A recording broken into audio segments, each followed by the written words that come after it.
আসসালামু আলাইকুম আমার প্রিয় ভিউয়ার্সরা। এই গল্পর বাকি অংশের সাথে অল পার্ট আপলোড করা হয়েছে। যারা আগের সিজনগুলো দেখেছেন তারা স্কিপ করে যাবেন, আর যারা নতুন তাদের পুরো গল্পটা দেখার অনুরোধ রইল। ধন্যবাদ।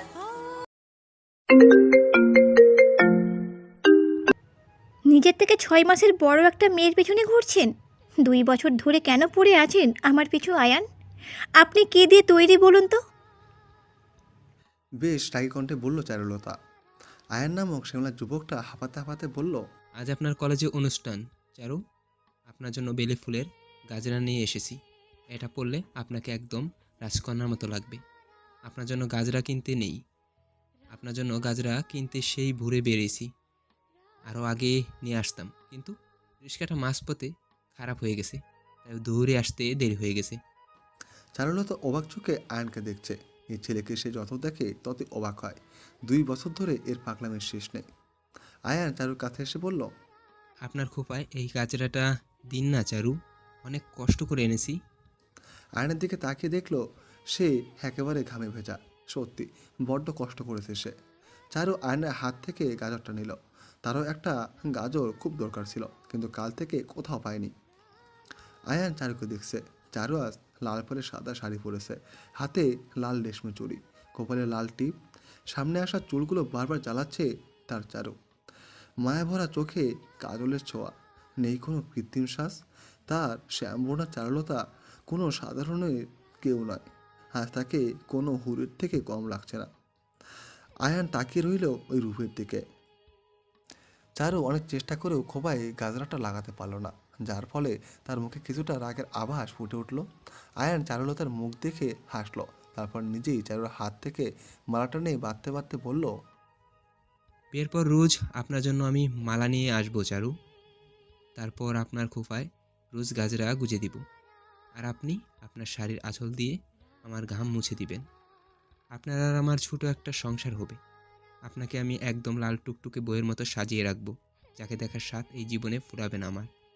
চারু আয়নার দিকে ঘুরে দাঁড়িয়ে বলল, আপনার এই গাজরা আমার দরকার নেই, আমি এক্ষুনি খুলে ফেলবো। না চারু, এটা খুলবেন না। আমায় না হয় ভালোবাসেন না, কিন্তু মানুষ হিসেবে আমার কষ্টটা একবার বোঝার চেষ্টা করুন প্লিজ।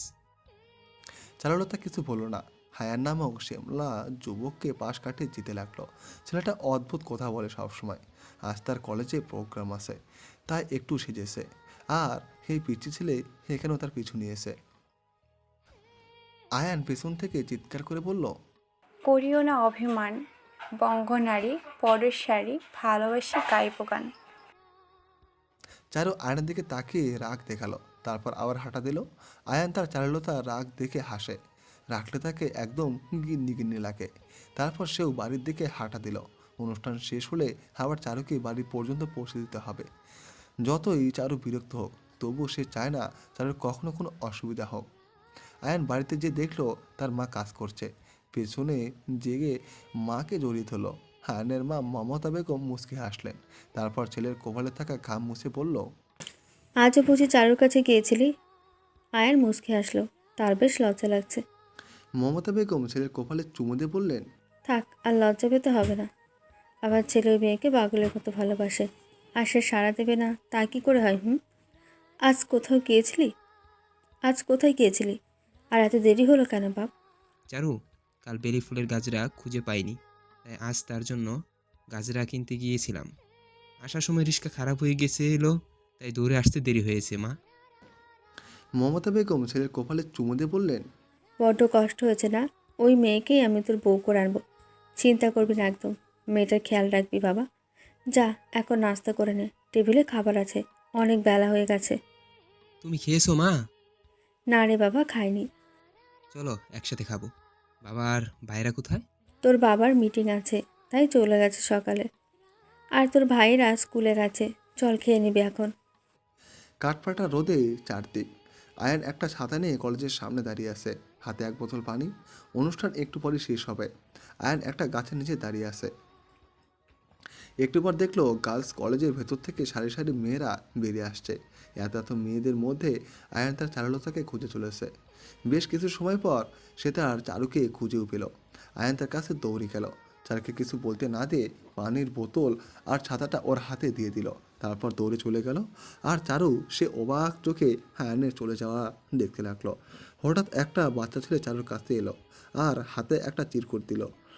চারু ছোট বাচ্চাটাকে কিছু বলবে তা আগেও সে চলে গেল। বোতল থেকে প্রায় অর্ধেক পানি সে খেয়ে নিল। সত্যি বড্ড পানির তৃষ্ণা পেয়েছিল তার। চারু ছাতাটা খুলে বাড়ির দিকে রওনা দিল। এই রোদে ছাতা ছাড়া তার সত্যি বড্ড কষ্ট হবে। রাত 12টা ছুঁই। চারুলতা পড়া শেষ, সে এখন ঘুমিয়ে পড়বে। হঠাৎ তার চিরকুটটার কথা মনে পড়ল।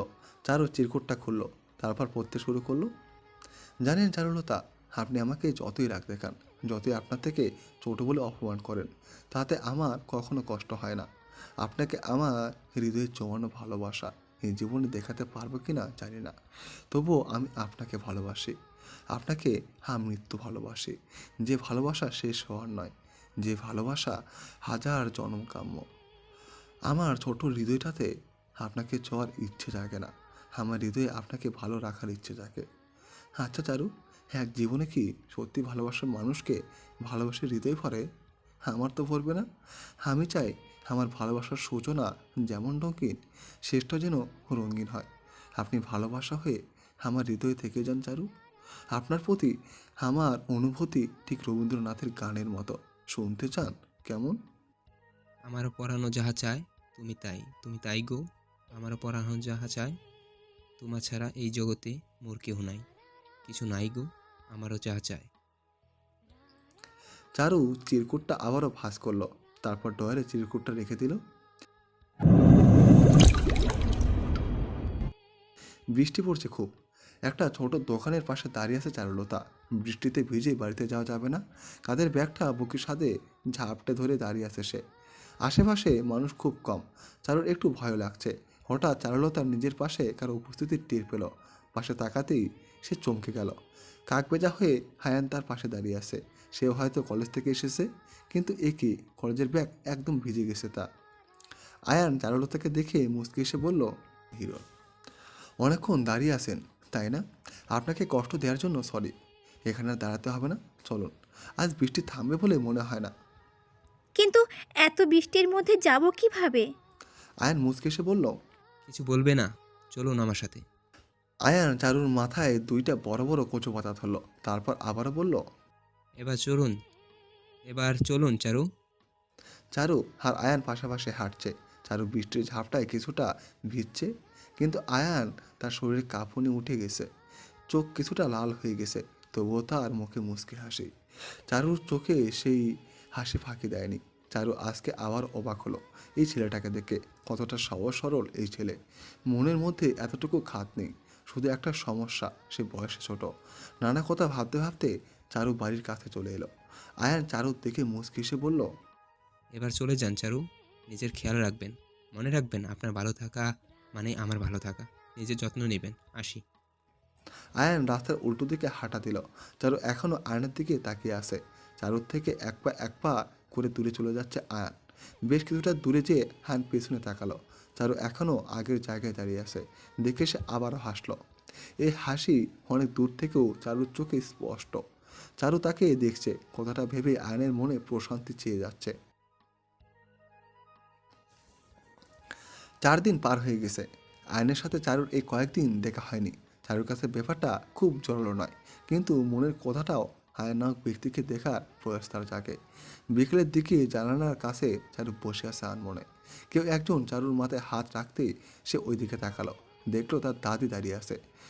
আপন বলতে দাদা আর দাদি ছাড়া আর তো কেউ নেই। বছর কয়েক আগে তার বাবা যক্ষায় মারা গেছে। বাবা মারা যাওয়ার 6 মাস পরে হঠাৎ করে মাও মারা যায়। দাদা দাদির বড্ড আদুরে চারুলতা। দাদিকে দেখে আলতো হাতে দৌড়িয়ে ধরল চারু। তার দাদি চারুর মাথায় হাত বুলোতে বুলোতে, আমার গোলাপের কি হয়েছে? কালকে থেকে দেখতেছি কেমন উদাস উদাস। চারু কিছু বলো না, সে তো নিজে জানে না কেন সে এত উদাস। রাত 9টা বাজে। চারুর মন ভালো নেই, আজ পড়তেও ভালো লাগছে না। বুকের ভেতরটা কেমন যেন হু হু করছে। চারুর চিন্তায় মাঝে কেউ একজন তার জানালার শব্দ করলো। চারু কিছুটা চমকে গেল হঠাৎ শব্দে। চারু জানালার কাছে যে আস্তে করে বলল, কে? ওপাশ থেকে শব্দ এলো, একবার জানালাটা খুলবেন চারু? আপনাকে একবার দেখি চলে যাব। একটা বার খুলুন না।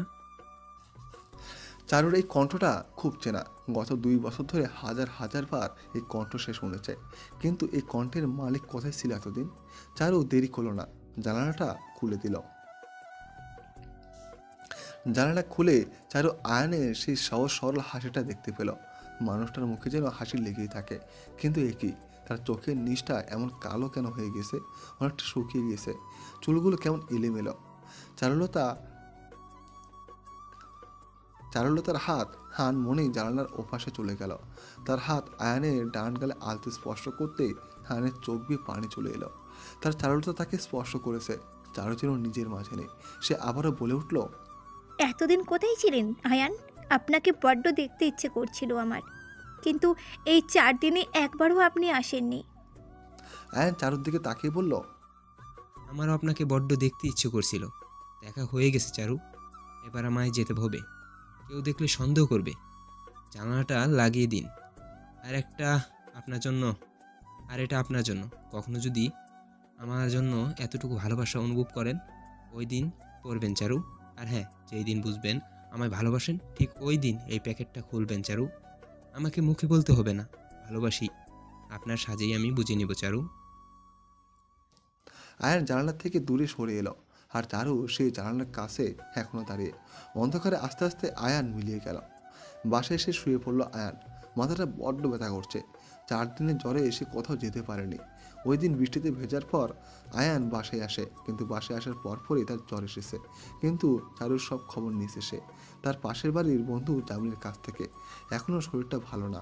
আয়ান বিছানা থেকে আবার উঠে দাঁড়ালো। তারপর নিজের নিজে 2 ছোট ভাইয়ের ঘরের দিকে হাঁটা দিল। 4 দিন তাদের সাথেও কথা হয়নি খুব একটা, যদিও ছোট ভাই দীপ এসে বারবার তার খোঁজ নিয়েছে, কিন্তু মিহান আসেনি খুব একটা।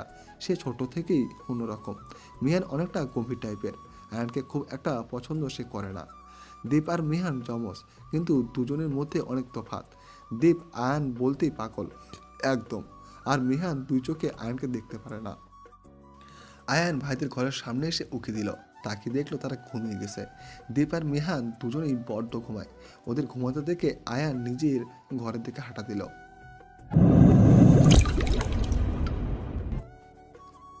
আপনারা যারা প্রথম খণ্ডের শেষ পাঠ পড়েছেন, অর্থাৎ যারা 13 পাঠ পড়েছেন, তাদের বলবো ওই পাঠটা শেষে লেখা ছিল প্রীতি একটা পুরনো ডায়েরি খুলে আর তারপর সেটা পড়তে শুরু করে। আর সিজন 2 এর প্রথম পর্বে চারু আর আয়ানের কাহিনী শুরু হয়। আমি প্রথম খণ্ডে অনেকবার বলেছিলাম যে প্রীতি মায়ের নাম চারু আর বাবার নাম আয়ান। আর একটা কথা, আয়ান আর চারুর প্রেমটা 90 দশকের প্রেম কাহিনীর মতো। কারণ চারু আর আয়ান যখন মারা যায় তখন আবেশের বয়স 15। তার 14 বছরের পর প্রীতি ফিরে আসে চারু আয়ানের প্রেমে। বিয়ে, মৃত্যু সব মিলিয়ে 35 বছর আগের অতীত প্রীতি তার ডায়েরি থেকে পড়েছে। এটা একটু বুঝে পড়লেই আপনি বুঝতে পারবেন। অনেকে তো বলেছে মরা মানুষ আবার প্রেম করে কীভাবে? আল্লাহ, মরা মানুষের কি অতীত থাকে না? সিজন 2 প্রীতির ডায়েরিতে থাকা অতীত, যেখানে আপনি বর্তমানে কিছুই পাবেন না। প্রীতিলতাকে 25 পাঠের পর পাবেন। একটু মনোযোগ দিয়ে সব পাঠ পড়েন। তা যদি বুঝতে না পারেন তাহলে পড়তে থাকেন, বুঝে যাবেন। আপনারা প্রথম পর্ব থেকে সুন্দর করে পড়বেন, একদম মাথা ঠান্ডা করে দেখবেন, একদম সোজা। 1984 সালে প্রায় শেষের দিকে। ঢাকা তখন খুব একটা ব্যস্ত নগরী নয়। এখনকার মতো তখন এত মানুষের কোলাহল ছিল না। চারদিকে কনকনে শীত পড়েছে। আজকের চারুলতা কলেজের শেষ দিন, তারপর এসএসসি পরীক্ষার জন্য বন্ধ। চারু কলেজ ড্রেসের সাথে সোয়েটার পরে নিল, তারপর আস্তে আস্তে বাড়ি থেকে বেরিয়ে গেল। চারু রাস্তায় এসে দেখলো তেমন একটা মানুষজন নেই, পরিবেশটা অনেক নির্জন। চারু হেঁটে চলল কলেজের দিকে। বেশ কিছু দূর যাওয়ার পর চারুর মনে হলো কেউ চারুর পিছু নিয়েছে। চারু পিছনে তাকে দেখলো 4-5টা ছেলে তার পেছনে। চারু খুব একটা গুরুত্ব দিল না, নিজের মতোই হাঁটতে লাগলো। কিন্তু না, সে যেদিকে যাচ্ছে ছেলেগুলো ওই দিকে যাচ্ছে। চারু হাঁটার গতি বাড়িয়ে দিল, তারপর একসময় দৌড়তে লাগলো। ছেলেগুলো তার পিছু দৌড়তে লাগলো। ছেলেগুলো এবার চারুর পিছনে খুব জোরে দৌড়তে লাগলো। চারু দৌড়তে দৌড়তে একটা সময়ে হোঁচট খেয়ে পড়ে গেল রাস্তায়। চারু ওঠার চেষ্টা করলেও পারল না, পায়ে ব্যথা পেয়েছে খুব সে। এদিকে ছেলেগুলো তার খুব কাছাকাছি চলে এসেছে, আর চারু প্রাণপণ চেষ্টা করে যাচ্ছে। ছেলেগুলো চারুকে ঘেরাও করে ধরেছে। চারু কাঁদতে কাঁদতে বলল, আপনারা আমার পিছু কেন নিয়েছেন? আমি কি করেছি? দয়া করে আমাকে যেতে দিন। ছেলেগুলো তার দিকে তাকিয়ে হু হা করে হাসতে হাসতে বলল, আরে সুন্দরী তো খুব ভয় পেয়েছো। তোমাকে আমাদের এমপি ছেলের জন্য নিয়ে যাব। অনেক দিন তোমার উপর আমাদের নজর ছিল, আজ পেয়েছি তোমাকে।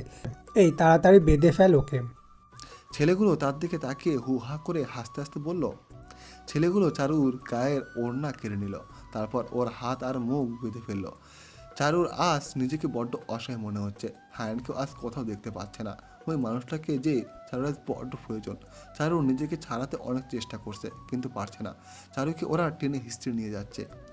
ছেলেগুলো চারুকে নিয়ে যাচ্ছিল, কিন্তু হঠাৎ করে তারা যা দেখলো তাতে তাদের শরীর ঘামতে লাগলো। কলেজের প্রায় 100 ছেলে তাদের দিকে ধেয়ে আসছে, তাদের সবার হাতে লাঠি। ছেলেগুলো চারুকে ছেড়ে উঠে দৌড়তে লাগলো, কিন্তু বেশি দূর যেতে পারলো না। তার আগেই কলেজের ছেলেরা তাদের ধরে ইচ্ছে মতো পেটাতে লাগলো। চারু রাস্তায় এখনও পড়ে আছে। সে সে ছোটার চেষ্টা করছে। হঠাৎ করেই চারুকে অবাক করে দিয়ে একটা ছেলে চারুকে হেঁচকা টান দিয়ে জড়িয়ে ধরলো। চারুকে ছেলেটা খুব শক্ত করে জড়িয়ে ধরছে। চারু নিজের ঘাট থেকে গরম পানির আভাস পেল। তবে কি ছেলেটা কাঁদছে তার জন্য? আর ছেলেটাও যে তার বড্ড চেনা। ছেলেটার পাওয়া এই স্পর্শ প্রথম হলেও ছেলেটা তার অচেনা নয়। তার নিখাত ভালোবাসাও অচেনা নয় চারুর কাছে। ছেলেটা আর কেউ নয়, তার আয়ান। আয়ান চারুকে ধাক্কা দিয়ে সরিয়ে দিল। তারপর ওর গালে 2 হাতে শক্ত করে চেপে ধরে বলল, এই তুই একা একা কেন বের হয়েছিস? তোকে বলেছি না একা একা বের না হতে। আর যদি আমার বন্ধু জামিল রিস্কা নিয়ে যাওয়ার পথে না দেখতো, তাহলে তোর কি হতো? আমার কথা কেন শুনিস না তুই? ও তোর তো মুখ বাঁধা। আয়ান চারুর মুখের আর হাতের বাঁধন খুলে দিল। তারপর বলল, এবার বলো, কেন আমার কথা শুনিস না? নাকি আমার কথা গায়ে লাগে না তোর? আর তুই এত সুন্দর কেন? এত সুন্দর হতে তোকে কে বলেছে? আয়নের বন্ধুরা ওই ছেলে 5টাকে মেরে রিক্সা করে পাঠিয়ে দিয়েছে। চারু আয়নের রাগের চেহারা দেখে অনেক ভয় পাচ্ছে। আয়ান যে এত রাগে তা কখনো সে বুঝতেও পারেনি। চারু কিছুটা সাহস নিয়ে বলল, আয়ান, আমি কিন্তু আপনার বড়। আমার সাথে চারু কিছু বলতে পারলো না। তার আগে আয়ান আরও জোরে জোরে চিৎকার করে বলে উঠল, ও তোর তো মুখ বাঁধা। তুই আর একটা কথা বলবি না। বড় মাই ফুট। আর একদিন যদি বলিস তুই আমার বড়, তো ওই দিন তোকে পুঁতে ফেলবো। আয়ান রাগে কাঁপছে। আয়ান মাথা নিচু করে চোখ বন্ধ করে রইল, আর চারু মাথা নিচু করে কাঁদছে। আয়ান চারুকে অবাক করে দিয়ে কোলে তুলে নিল। চারু আয়ানকে মারতে মারতে বলল, আমাকে নামান আয়ান, আমাকে একদম ছুঁবেন না। আর একটা কথা বললে তুই আছাড় মেরে ফেলে দিব। চুপচাপ থাকো। আয়ান চারুকে একটা ক্লিনিকে নিয়ে গেল। তারপর ওর পাটা ব্যান্ডেজ করার ব্যবস্থা করলো। চারুর পা অনেকটা কেটে গেছে। আয়ান চারুকে রিক্সায় করে বাসা পর্যন্ত পৌঁছে দিচ্ছে। চারু আয়নের কাঁধে মাথা দিয়ে চোখ বন্ধ করে আসে, আর আয়ান চারুকে এক হাত দিয়ে জড়িয়ে ধরেছে। চারু অনেকবার আয়ানের সাথে কথা বলার চেষ্টা করেছে, কিন্তু আয়ান কথা বলেনি। আয়ান চারুকে নিয়ে বাড়ি চলে এসেছে।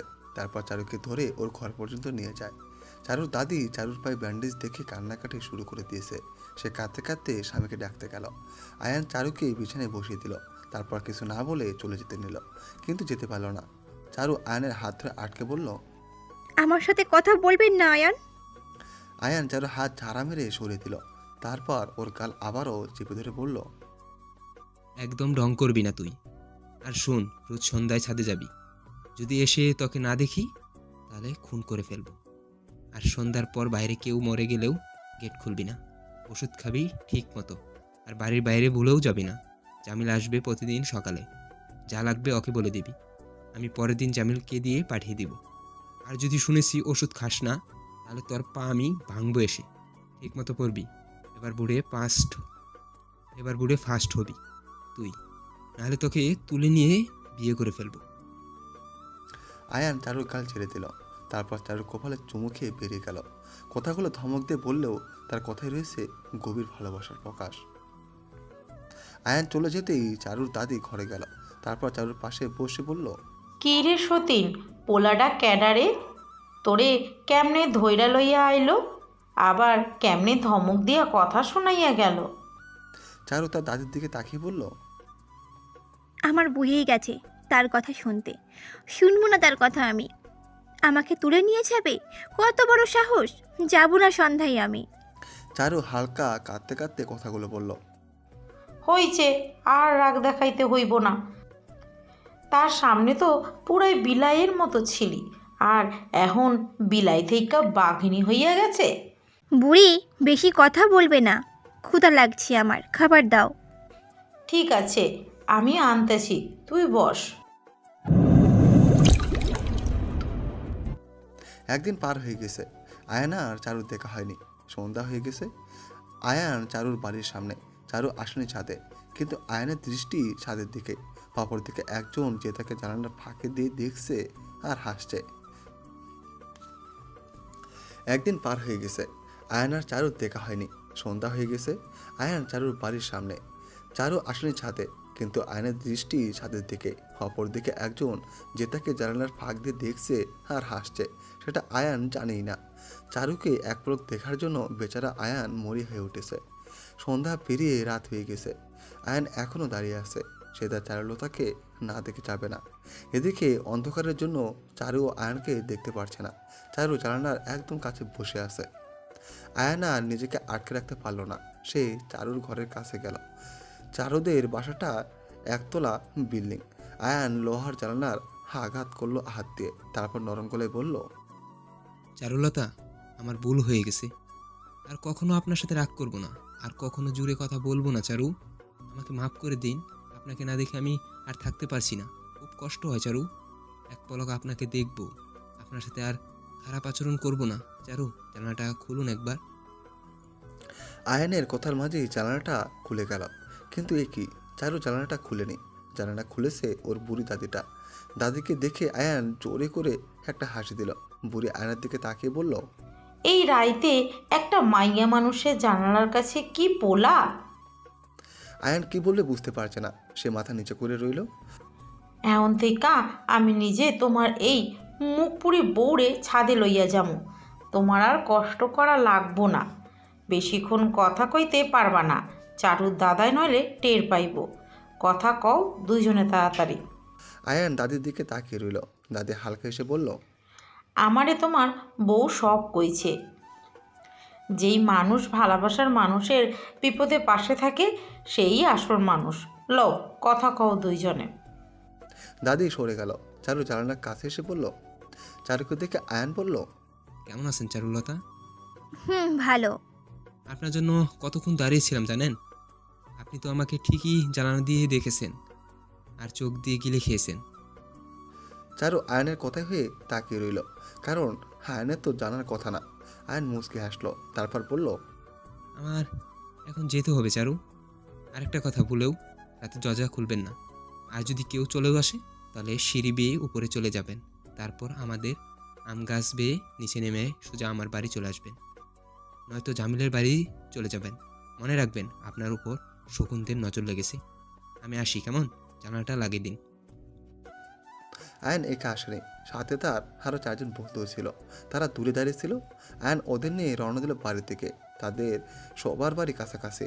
আয়ন তার বন্ধুদের নিয়ে যাচ্ছিল।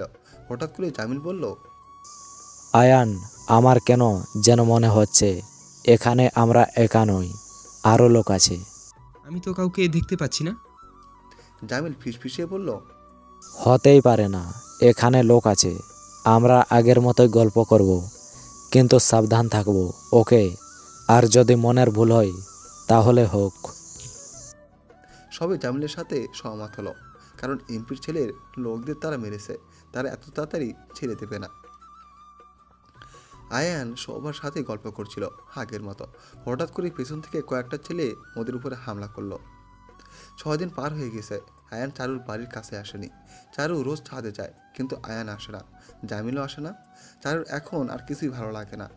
2 দিন আগে কেউ তাদের দরজায় অনেক ধাক্কা দিয়েছে, কিন্তু চারুর দাদা দাদি গেট খুলেনি। তারাও জানে এরা কারা।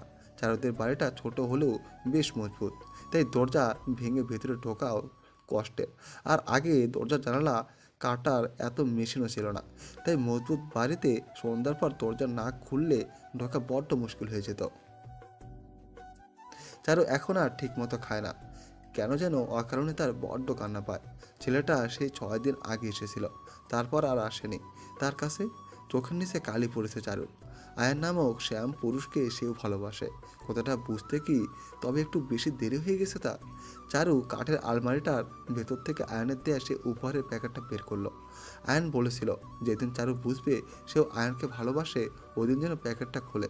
চারু প্যাকেটটা বের করলো, তারপর ভেতরের জিনিসগুলো বের করে যা দেখলো তাতে তার চোখে পানি টলমল করে উঠলো। প্যাকেটের ভেতরে একটা বিয়ের শাড়ি, একজোড়া লাল রেশমি চুড়ি, কপালে লাল টিপ আর একটা সোনার হার, পাশে একটা চিরকুট যেটাতে লেখা, চারু, আপনাকে বউ সাজলে কেমন লাগে তা বড্ড দেখতে ইচ্ছে করে। যেদিন আপনার আর আমার ভালোবাসা এক হবে ওই দিন শাড়িটা আমার জন্য পরবেন। হারটা আমার মায়ের, মা আপনাকে দিয়েছে। বড্ড ভালোবাসি চারু আপনাকে। আমার গরুর গাড়িতে বউ সাজিয়ে তুত্তুর তুত্তুর তু সানাই বাজিয়ে আর যাব তোমায় শ্বশুর বাড়ি নিয়ে। চারু গানের লাইনগুলো পড়ে এবার কেঁদে দিল। এই নাকি তার ভালোবাসা। আজ কতদিন সে চারুলতার কষ্টও নেয়নি, এই সে ভালোবাসে তার চারুকে। এই শোনো না, প্রতিদিন ভালোবাসার নতুন নতুন গল্প পেতে ও শুনতে চাইলে আমাদের আলোর ডায়েরি চ্যানেলটি সাবস্ক্রাইব করে পাশে থাকা বেল আইকনটি বাজিয়ে দিও, কেমন? আজ 9 দিন আয়নের কোনো খোঁজ নেই। এদিকে চারুর বাড়ির অবস্থা ভালো না। এলাকার মানুষ চারুকে ছিচি করছে, চারুর নামে এলাকায় খারাপ কথা রটছে। চারু নাকি আয়নের সাথে অবৈধভাবে রাত্রি যাপন করে, এমন কথা এলাকায় ছড়িয়ে গেছে। গত 2 দিন ধরে চারুকে নিয়ে বাজে কথা রটে যাচ্ছে। চারুর দাদু চারুকে মেরেছে গতকাল। চারু খাওয়া দাওয়া বন্ধ করে দিয়েছে। আয়নের কোনো খবর সে পায়নি। গত 2 দিন ধরে এলাকার ছেলেরা বাড়ির সামনে এসে বাজে কথা বলছে চারুকে। গত রাতে চারু জানালার কাছে কয়েকজন ছেলে এসেছিল। চারু জানালার কাছেই ছিল। চারু প্রতি রাতের জন্য কত টাকা নেয়, তার রেট কত জানতে চেয়েছে তারা। চারু ওদের বিরুদ্ধে কিছু বলতে পারেনি, শুধু কেঁদে গেছে। 9 দিন আগে আয়ান তার জানালার কাছে এসেছিল, এটা অনেকেই লুকিয়ে দেখেছে। চারুকে দিয়ে ওর দাদা দাদি গোপনে দেহ ব্যবসা করায়, এ কথা এখন এলাকায় ছড়িয়ে গেছে। গতকাল রাতে তাদের একঘরা করা হয়েছে। চারু বিছানার চাদর খামচে ধরে কাঁদছিল।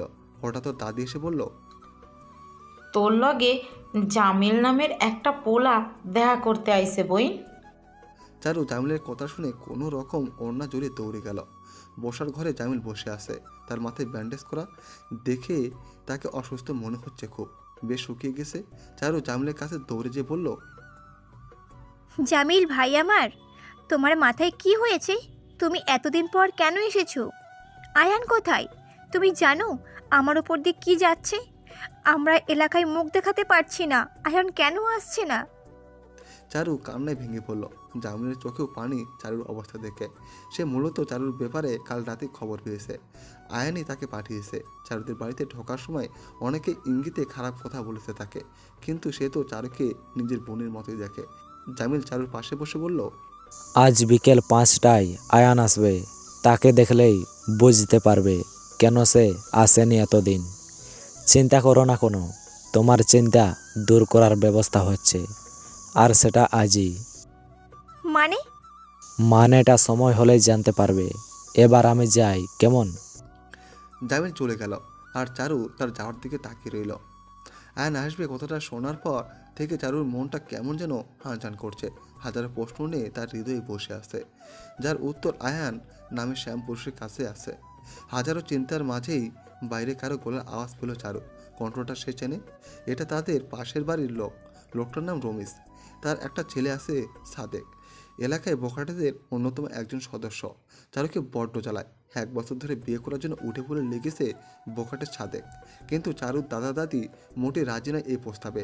রমিজ আলীর চিৎকারে চারুর দাদা বাইরে এলো, এসে দেখলো তার সাথে আরও কিছু লোক আছে এলাকার। চারুর দাদা বলল, কি হয়েছে এমনি ডাকতেছো কেন? রমিজ আলী নিজের দাঁত কেলিয়ে বলল, তোমার জন্য একটা ভালো সংবাদ নিয়ে আসলাম। কি এমন সংবাদ শুনি? তোমার ওই 9টা নাতনির এখন আর কেউ বিয়া করবে না। এখন আমার ছাদকের চাইতে ভালো পোলা আর পাইবা না। আমার পোলা চারুর বিয়া করতে এখনও রাজি, আর ছাদকের লগে বিয়া দিলে তোমাগো আর এ ঘরে হইয়া থাকা লাগবে না। চারুর দাদা রাগে চোখে রমিজ আলীর দিকে তাকিয়ে বলল, তোমার সাহস হয় কেমনে আবার বিয়ের প্রস্তাব দেখনের? বাইর হইয়ে তো আমার বাড়ি ঠিক তাহলে আমি কাইটটা নদীতে বাসামু, তাও তোমার ফুলা সাদিকের মতো একটা নেশার লাগে বিয়ে দিব না। রমিজ মিয়া চিৎকার করে বলল, এখন বুড়োটার তেজ কমে নাই। ওই বুড়ো তোর নাতনি তো একটা বেশ্যা, তোর ওই বেশ্যা নাতনিকে বিয়া করব তোর ওই নাতনির ফুর্তি করার জন্য ভাড়ায় নিয়ে যাইব পোলারে, কেউ বিয়া করব না। আর বিয়া দিলে তো ব্যবসা বন্ধ হইয়া যাইব। আমিও দেখব তোর ওই নাতনি এই এলাকার কেমনে থাকে। ওই তোমরা চলো সবাই। চারু এতক্ষণ সবাই শুনেছে। চারু বসে বসে কাঁদছিল। হঠাৎ করে নিজের অসুস্থ শরীরে প্রচণ্ড আঘাত অনুভব করলো চারু। চারুকে ওর দাদা এলোপাথির লাঠি দিয়ে মারছে। চারু ওর দাদার পায়ে পড়েছে, কিন্তু লাভ হচ্ছে না। চারু দাদিও থামাতে পারছে না। চারু দাদা মারতে মারতে থেমে গেলে তারপর বলল, আমি আর কত অপমান সহ্য করবো? তোর নিজের সন্তানের মতো মানুষ করছি, আর এখন তোরে মানুষে ব্যবসা কয়। এই দিন দেখানোর আগে আমার মরণ কেন হইল না? চারুর দাদা চোখের পানি মুছতে মুছতে বেরিয়ে গেল, আর চারু ওর দাদিকে ধরে কাঁদতে লাগলো। বিকেল হয়ে গেছে, ঘড়িতে 5টা বাজে। আয়ন দাঁড়িয়ে আছে চারুর বাড়ির সামনে, কেউ নেই আশেপাশে। আয়নের দৃষ্টি ছাদে। চারু আসেনি, তবে কি আজকেও তার চারুলতা আসবে না? নিজের দিকে না তাকে সে যার জন্য এলো সে কি আসবে না? কি হয়েছে তার চারুর কাছ থেকে জানতে চায় আয়ান। চারু হয়তো আসবে না, এটা ভেবে আয়ান চলে যাবে। হঠাৎ করে আয়ানকে অবাক করে দিয়ে একটা লাল টুকটুকে বউ ছাদে এসে উদয় হলো। তার মুখটা স্পষ্ট না আয়ানের কাছে, তবু আয়ান তাকিয়ে রইল। তবে কি চারুও তাকে ভালোবাসে? এটা কি তার লাল টুকটুকে বউ? হ্যাঁ, এটা তারই বউ। আয়ানের মুখে হাসি ফুটল। তার চারু লাল বেনারসি বলেছে, তার চারু বউ সেজেছে। অপরদিকে ছাদের উপর থেকে চারু তার শ্যাম পুরুষকে দেখে আটকে উঠল। এ কি অবস্থা মানুষটার! তার মাথায় ব্যান্ডেজ করা, ডান হাতের কবজি থেকে কোনোই ব্যান্ডেজ করা। চারু অপেক্ষা করলো না, ছাদ থেকে দৌড়ে নেমে গেল। চারু দৌড়ে বাড়ির বাইরে চলে এলো। আয়নকে অবাক করে দিয়ে চারু আয়নকে ঝাপটে জড়িয়ে ধরল। চারু আয়নকে কয়েক সেকেন্ড পর ছেড়ে দিল। তারপর আয়নের ব্যান্ডেজ হাত বুলোতে বুলোতে হাউমাউ করে কেঁদে উঠল। চারু কাঁদতে কাঁদতে বলল, কিভাবে এমন হলো তোমার? সব সময় আমার খেয়াল কেন রাখতে হবে? নিজের খেয়াল রাখতে পারো না? অপরদিকে আয়নের নজর চারুর চেহারার দিকে। চারুর 2 গালে 5 আঙুলের দাগ স্পষ্ট। ঠোঁটের পাশে কাটা দাগ আয়নের চোখ এড়ালো না। ডান হাতের কবজিতে কাল শিটে দাগও আয়ন দেখল। গলার পাশে কাটা দাগ, হয়তো কোনো ধারালো কিছুতে কেটে গেছে। আয়নের চোখে পানি। যে মেয়েটাকে সামান্য আঘাত করায় কথা চিন্তা সে করতে পারে না, সেই মেয়েটাকে কি এভাবে মেরেছে? এটা সে সহ্য করবে কি করে? তার সামান্য অসুস্থ থাকায় মেয়েটার উপর দিয়ে কি গেছে তা চিন্তাও সে করতে পারছে না। আয়নের চিন্তার মাঝে কেউ চারুকে তার থেকে দূরে সরিয়ে দিল। চারু ছিটকে দূরে পড়ে গেল, আর আয়নের গালে প্রচণ্ড জোরে একটা চড় পড়ল। আয়ন সামনে তাকিয়ে দেখলো চারুর দাদা, তার সাথে আরও 20-25 জন লোক। চারুর দাদা চারুর কাছে যেয়ে বলল, তার মানে সবাই ঠিক কইতাছে তুই এই ফুলার লাগা নষ্টমি করছ। রমেশ আলী আমার নিজের চোখে না দেখালে তো বিশ্বাসই করতাম না আমি। চল তুই ভিতরে, আজকে আমি সাদিকের লগে তোর বিয়া দেব। চারুর দাদা হেঁচকা টান দিয়ে চারুকে নিয়ে যেতে লাগলো, কিন্তু বেশি দূর যাওয়ার আগে সে বাধা পেল। পেছনে তাকিয়ে দেখলো আয়ান চারুর অন্য হাত ধরে আছে। আয়ান চারুকে নিজের দিকে হেঁচকা টান দিয়ে নিয়ে বলল, আমি চারুকে বিয়ে করব। আমি বেঁচে থাকতে চারুর বিয়ে অন্য কারো হতে পারে না। চারুর দাদা রেগে কিছু বলবে তার আগে আয়ান চিৎকার করে বলল, চারুর সাথে এক ঘরে থেকেছি, এটা কেউ দেখেছে নিজেদের চোখে? আমি রাতে চারুর ঘরে ঢুকেছি, এটা কেউ দেখেছে? আমি শুধু আমার চারুলতাকে একটু দেখতে এসেছিলাম, আর সেটাই সবাই বানিয়ে দিল রাত্রি যাপন। বাহ! আয়ান চারুকে নিজের বুকের সাথে চেপে ধরল, কিন্তু এ কি, চারু কোনো সাড়া দিচ্ছে না কেন? আয়ান চারুর দিকে তাকাতে চারু বলে চিৎকার করে উঠল। চারুর মুখ থেকে ফেনা বেরিয়ে আসছে। তার রক্তজোপার মতো লাল টুকটুকে বউটার দেহে নিতে এসেছে। আয়ান চারুকে নিয়ে মাটিতে বসে পড়ল। আয়ান চারুর গালে হাত রেখে কাঁদতে কাঁদতে বলল, চারু, কি হয়েছে আপনার মুখ থেকে এগুলো কি আসছে চারু? চারু তার নিভু নিভু চোখে আয়নার দিকে তাকিয়ে বলল, আমি নাকি বেশ্যা আয়ান? আমাকে নিয়ে টাকা দিয়ে ফুর্তি করে ছেলেরা। আমি নাকি নষ্টা। আমি আর পারছি না আয়ান, আপনার জীবনটাকে নষ্ট হয়ে যাবে। তাই আপনার কাছে আসার আগে বিষ পান করেছি আমি।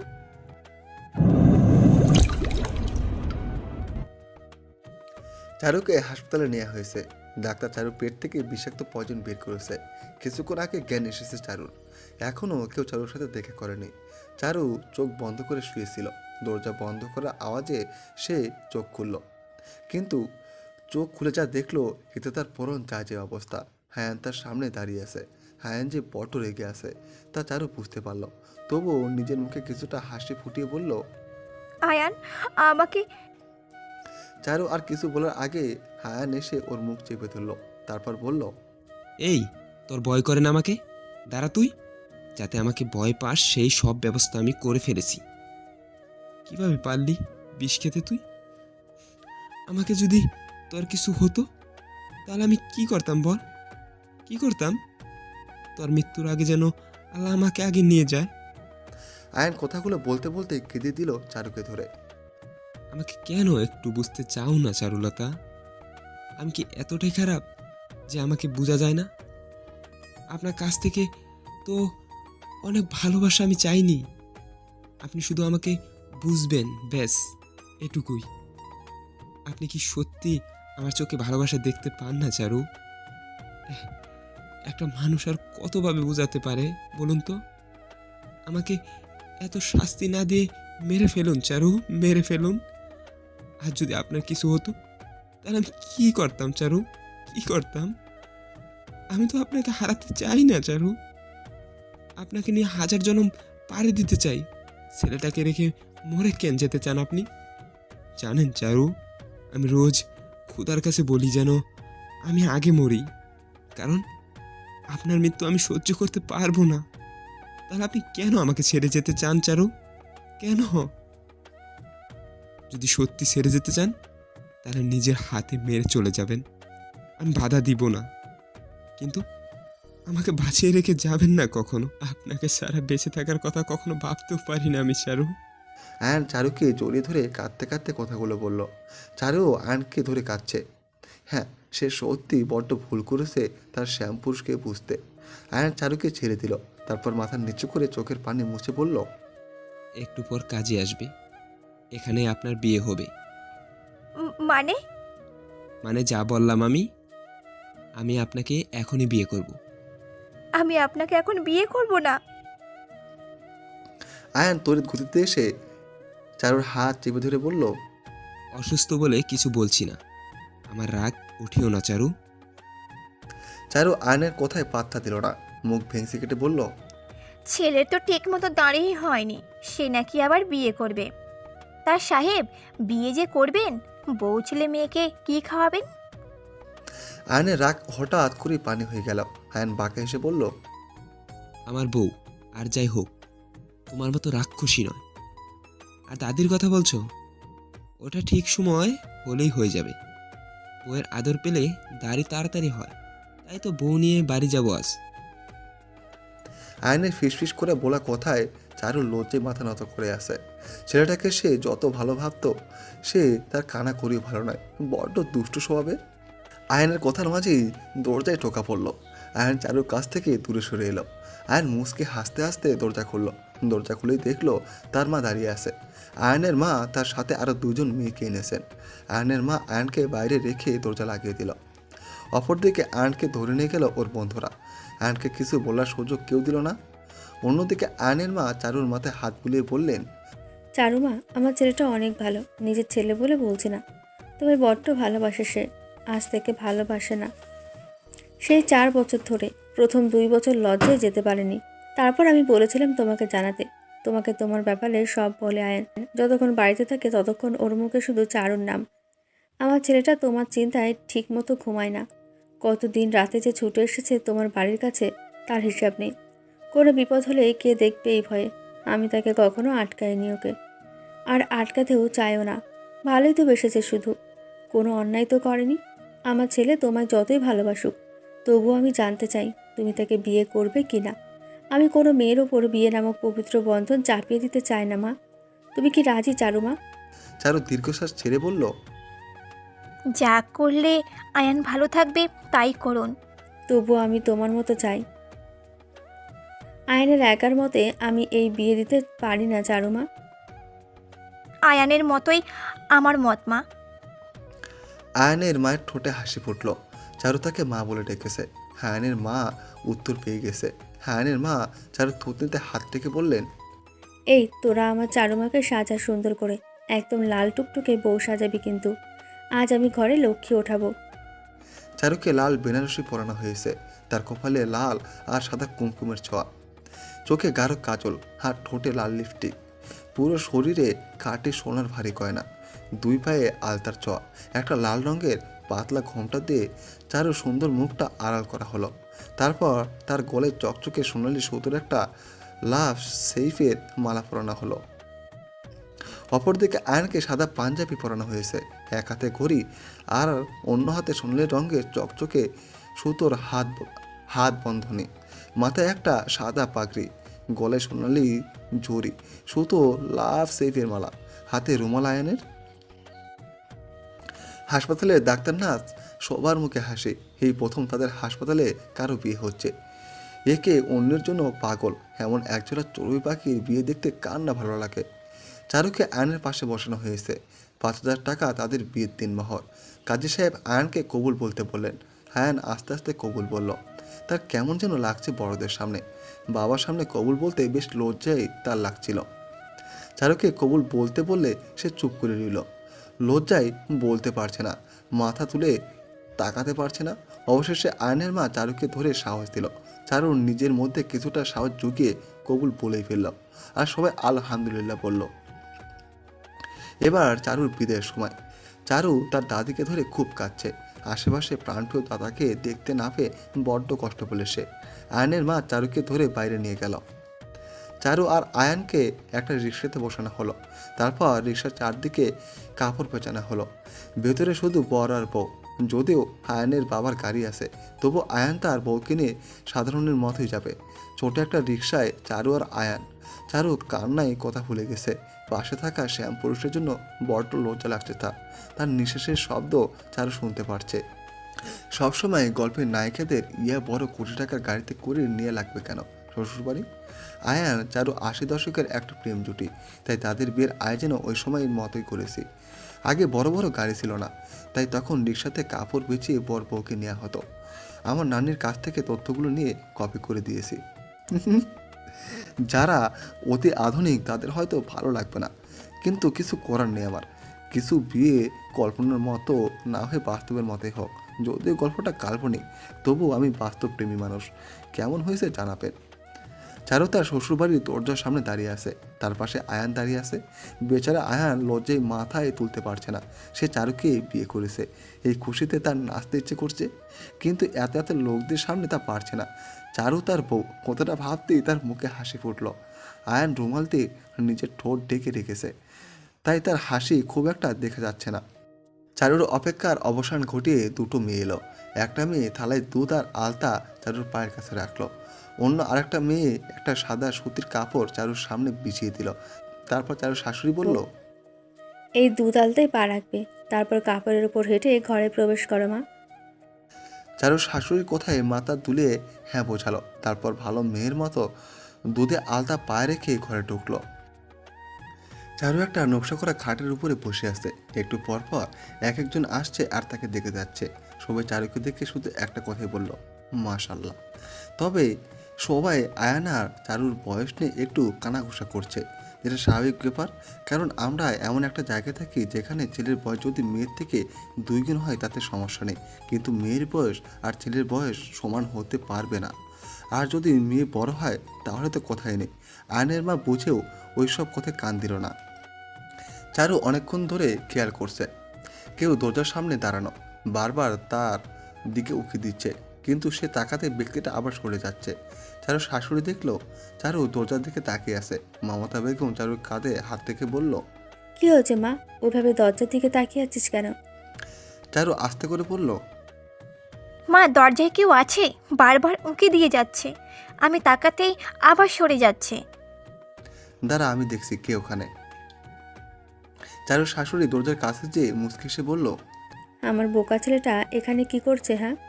ওপাশের আওয়াজটা চারুর কানে এলো না। চারুর শাশুড়ি বলল। ভাবিকে দেখবি, এখানে লজ্জার কি আছে? আয়, বোকা ছেলে একটা। চারু আর চোখে দরজার দিকে তাকালো। চারু দেখলো তার শাশুড়ি হাত ধরে একটা 10-11 বছরের ছেলে ভেতরে ঢুকছে। ছেলেটাকে সে আগে কখনো দেখেনি। মাথায় তেল দিয়ে লেপটে চুল আঁচড়ানো, একটা ফুল হাতার শার্ট পরা, শার্টের বোতাম একদম গলা পর্যন্ত লাগানো, চোখে মোটা ফ্রেমের চশমা। ছেলেটা মাথা নিচু করে আসে, চারুর দিকে তাকায় না। ছেলেটা বড্ড লাজুক মনে হচ্ছে চারুর কাছে। মমতা বেগম ছেলেটাকে চারুর পাশে বসিয়ে বলল। এটা তোর ভাবি, আয়নের বউ। ও বুঝেছিস? ছেলেটা মাথা নিচু করে রইল। চারুমা, ও আমার ছোট ছেলে দীপ, তোমার ছোট দেবর। ছোট বলে আবার বেশি আদর করো না, শেষে জ্বালিয়ে মারবে। চারু শাশুড়ির কোথায় হাসলো। দীপ চারুর দিকে এক নজর তাকিয়ে বলল। আপনার কষ্ট হচ্ছে না ভাবিমা এত কিছু পড়ে থাকতে? অনেকক্ষণ ধরে দেখছিলাম আপনি কেমন যেন করছেন গরমে। যদি কিছু মনে না করেন তাহলে আমি কি পাখা দিয়ে আপনাকে বাতাস করব? চারু বলল। না ভাই, লাগবে না। দীপ শুনল না। টেবিলের পাশে পাখাটা খুঁজতে লাগলো, কিন্তু পেল না। দীপ ঘর থেকে বের হতে হতে বলল। আমি আমার মায়ের কষ্ট একদম সহ্য করতে পারি না। লোকে বলে বাবা না থাকলে বড় ভাই নাকি বাবার মতো আগলে রাখে, আর মা না থাকলে বড় ভাবে আগলে রাখে। তাহলে আপনিও তো আমার কাছে মায়ের মতোই ভাবিমা। আপনি বসুন, আমি পাখা নিয়ে আসছি। চারু ছোট ছেলেটার কথা শুনে অবাকে তাকিয়ে রইল। দীপ চলে যেতেই চারু শাশুড়ি বলল। আমার এই ছেলেটা অনেক বোকা মা, কিন্তু অনেক ভালো আমার ছেলেটা। এতক্ষণ আসতে তার কি লজ্জা, আর একবার আসতে দেখলে তোমার কি দরকার তা আনতে ছুটে গেল। আয়নকে ছাড়া কিছু বোঝে না। তোমার কিন্তু আরও একটা দেবর আছে, ওর নাম মিহান।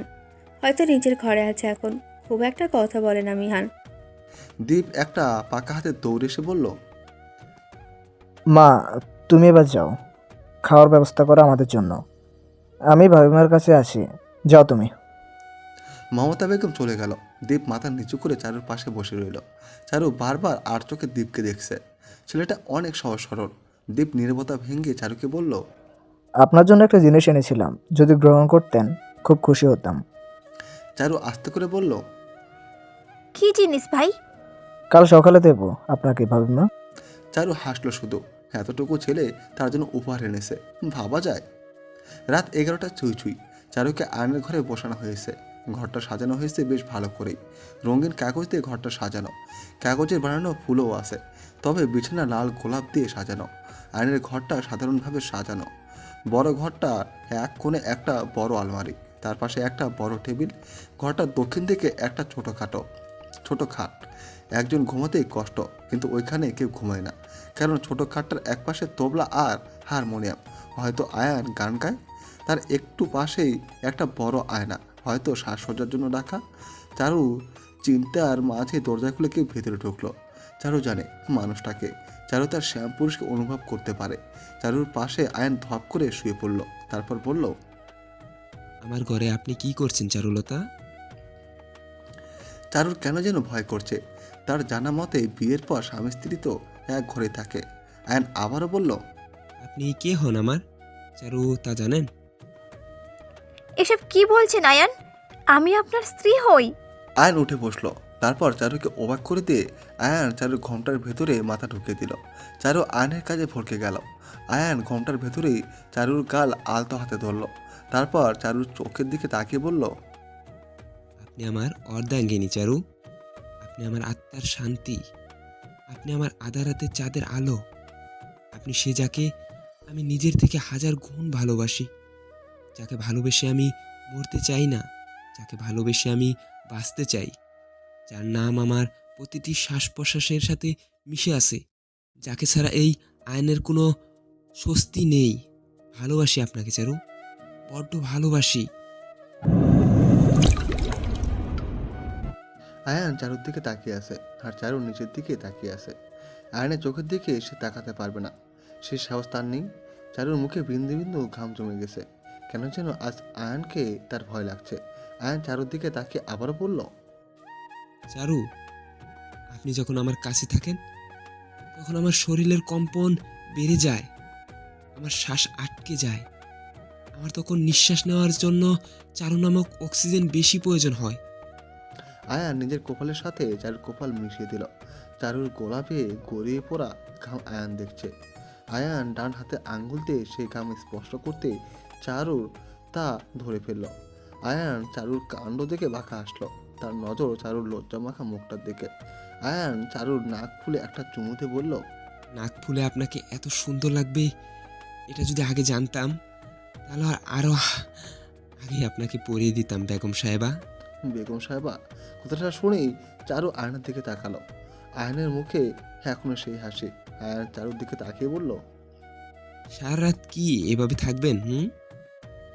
এই সব খুলুন এখন, আমার ঘুম ঘুম আসছে চারু। আয়ান চারুর ঘোমটা খুলে দিল। তারপর একটা একটা গয়না খুলতে খুলতে বলল, উফ চারু, আপনারা মেয়েরা এত সাজেন কিভাবে? এত গয়না পরে আছেন কিভাবে? আমি হলে তো এতক্ষণে অজ্ঞান হয়ে যেতাম। তার মধ্যে এত ভারী শাড়ি পরে আছেন। আপনি আর এসব পরবেন না। আমার অতি সাধারণ চারুলতাই পছন্দ। আয়ান চারুর সব গয়না খুলে দিল। তারপর আলমারির কাছে যে বলল, এটার অর্ধেক এখন থেকে আপনার, পুরোটা দিতে পারবো না, কারণ আপনি আমার অর্ধাঙ্গিনী। তাই সব জিনিসে অর্ধেক অর্ধেক বলে দিলাম। এখানে পাতলা কাপড় আছে, পরে আসুন, অজু করে আসবেন, নামাজ পড়ব। চারু আর কিছু বলতে চাইল না আয়ানকে। ছেলেটা বয়সে ছোট হলে কি হবে, এই ছেলে যে বেশ পাজি তা চারু বুঝে গেছে। সকালে হালকা সোনালি আলো চোখে পড়তে চারুর ঘুম ভেঙে গেল। চারু আয়নের দিকে তাকালো। মানুষটা কত আরামে ঘুমাচ্ছে।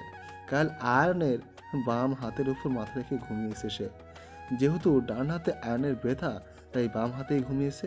কাল রাতের কথা মনে পড়তে চারু হাসলো। নামাজ শেষ করার পর যখন চারু ঘুমাবে, ঠিক তখন আয়ান ঘটালো ঝামেলা। বিছানায় থাকা দুইটা বালিশের মধ্যে একটা ফুলের ফেলে দিল, আর বাকি বালিশটা আয়ন শুয়ে পড়লো। আর চারু আয়নের দিকে তাকিয়ে রইল অসহায়ের মতো। আয়ন চারুর দিকে তাকিয়ে মুচকি হেসে বলল, আমার কাছে আসুন চারু। চারু আয়নের পাশে বসতেই আয়ন নিজের বাম হাতটা মেলে বলল, এখানে মাথা রেখে শুয়ে পড়ুন। আজ থেকে এটাই আপনার বালিশ, আমি থাকাকালীন। তারপর চারুকে নিয়ে ঘুমিয়ে গেল সে। কিন্তু চারুর ঘুম হয়নি। এত সুখ সে কোথায় রাখবে? আয়নকে সে হারাতে চায় না, আর আয়নকে সে হারাতেও দেব না। চারু নিজের নরম হাতটা আয়নের বুকে রাখলো। তারপর নিজেও ঘুমিয়ে গেল। রাতের কথা ভেবেই চারু মুচকি হাসলো। তারপর বিছানা থেকে উঠে গেল। চারু ফ্রেশ হয়ে ঘরে এসে দেখলো আয়ন বসে আছে। চারুকে দেখে মুচকি হেসে সেও ফ্রেশ হতে চলে গেল। চারু বিছানা গুছিয়ে নিল। তারপর নিজের চুল আঁচড়াতে লাগলো চিরুনি দিয়ে। চুলগুলো বেশ বড় হয়, আঁচড়াতে সময় লাগবে তার। হঠাৎ করেই দরজায় হালকা টোকা পড়ল। চারু চিরুনি রেখে দরজার কাছে গেল। দরজা খুলেই চারু তার দেবর দীপকে দেখতে পেল। দীপ মাথা নিচু করে চারুকে সালাম দিল। চারু সালামের জবাব দিল। তারপর দীপ বলল, বাবিমা, যদি কিছু মনে না করেন তবে আমি কি কিছু সময়ের জন্য ঘরে আসবো? হ্যাঁ ভাই, এসো না। দীপ মুচকি হাসলো। তারপর দরজার পাশে রাখা 4টা সাদা গোলাপ গাছের একটা হাতে তুলে নিল। চারু এতক্ষণ খেয়াল না করলেও এখন খেয়াল করেছে। তবে লাগানো 4টে অনেক ফুল ফুটেছে গাছে। চারুর মনটা হঠাৎ ভালো হয়ে গেল। দীপ গাছগুলো বারান্দায় রাখতে রাখতে বলল, আপনার সাদা গোলাপ পছন্দ, তাই না? আমাকে ভাইয়া বলেছে কয়েক মাস আগে গাছগুলো, তাই কিনে এনেছিলাম আপনার জন্য। বাবার দেওয়া টিফিনের টাকা থেকে এনেছি। এটা আমার তরফ থেকে উপহার। দীপ কথাগুলো বলে নিজের শার্টের কোণে হাতের ধুলো মুছে নিল। আর চারু সে দীপকে দেখছে। কেন যেন দীপকে দেবর মানতে চায় না তার মন। দীপের মাঝে সে তার নিজের ভাইকে দেখতে পায়। ছেলেটা কত সহজে তাকে আপন করে নিয়েছে। দীপ নিজের চশমা ঠিক করে বলল, তাহলে আমি এবার যাই বাবিমা। সে কি, চলে যাবে কেন? একটু বসো না, গল্প করি। দীপ মাথা নেড়ে সম্মতি দিল। তারপর খাটের এক কোণে বসলো।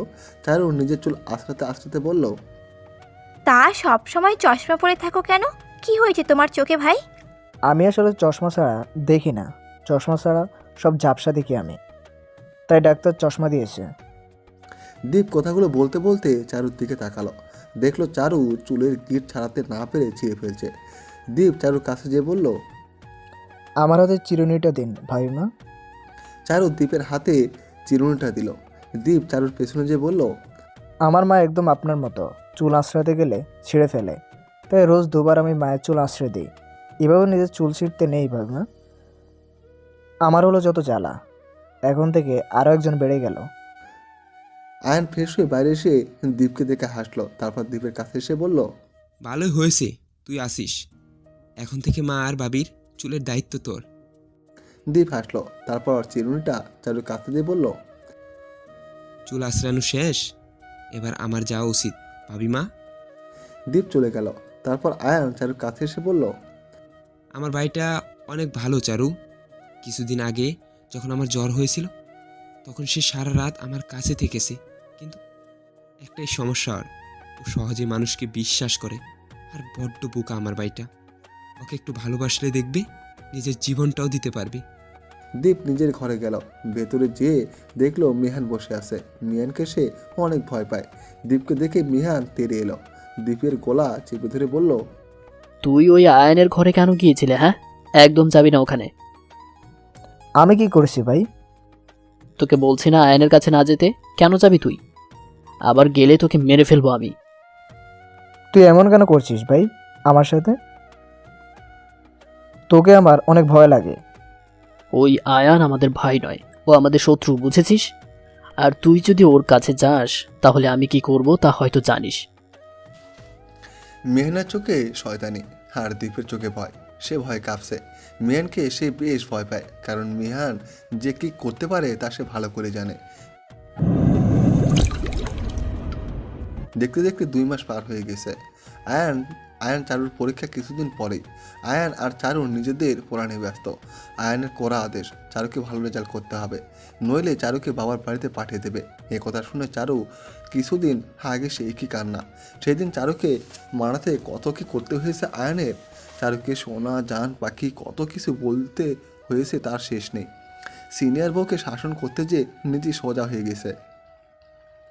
চৌধুরী বাড়িতে চারু আসার পর আনন্দের শেষ নেই।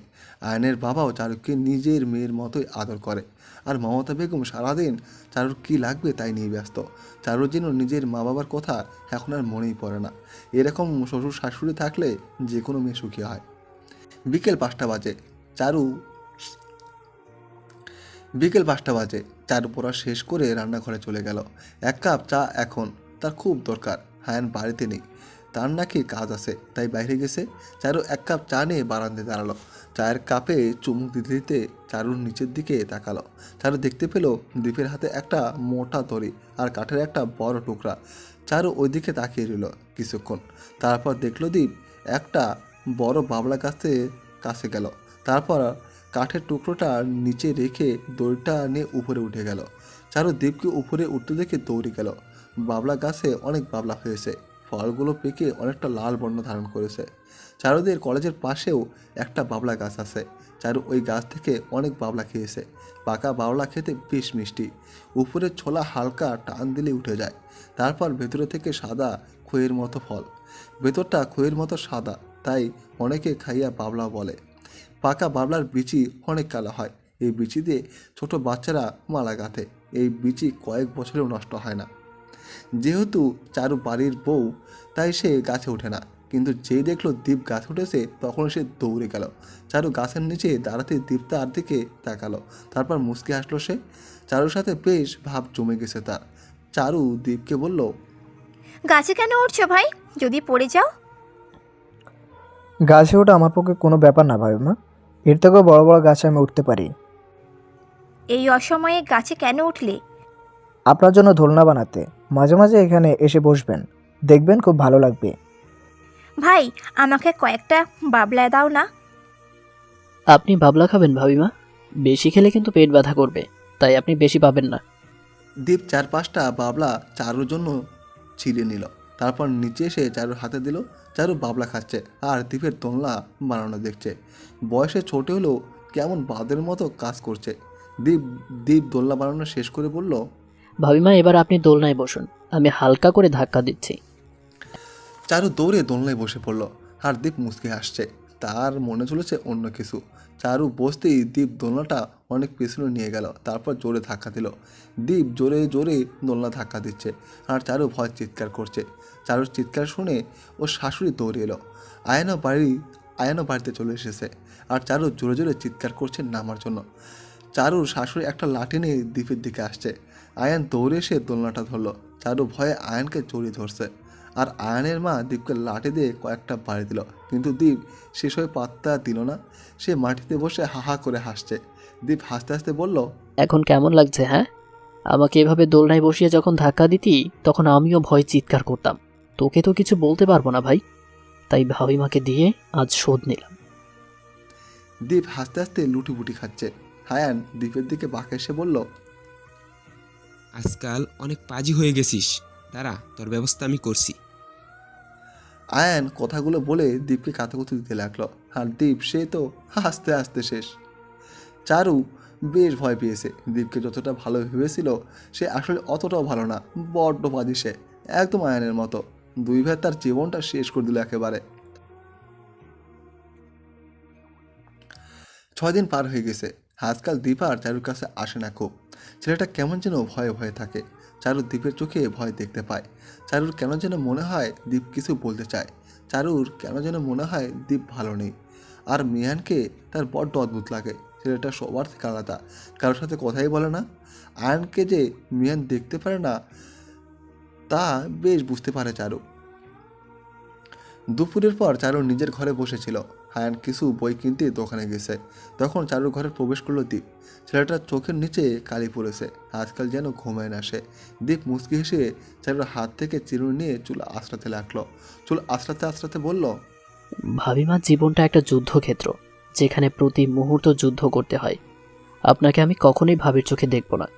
আপনি আমার কাছে মায়ের মতো। একটা কথা মনে রাখবেন সবসময়, এই জীবন থাকতে আপনার কেউ কিছু করতে পারবে না। আপনাকে কিছু করার আগে আমাকে খুন করতে হবে। সাবধানে থাকবেন সবসময়। ভালো মুখোশের আড়ালে শত্রুর অভাব থাকে না। মাঝে মাঝে নিজের বাবাও শত্রু হয়ে যায়, মাঝে মাঝে নিজের ভাইও শত্রু হয়ে যায় ভাবিমা। চারুর চুল বেনি করে দিল দীপ। তারপর চিরুনিটা পাশে রেখে ঘর থেকে বেরিয়ে যাবে। তখন চারু বলল, তোমার কি হয়েছে ভাই? আজকাল খুব একটা কথা বলো না আমার সাথে।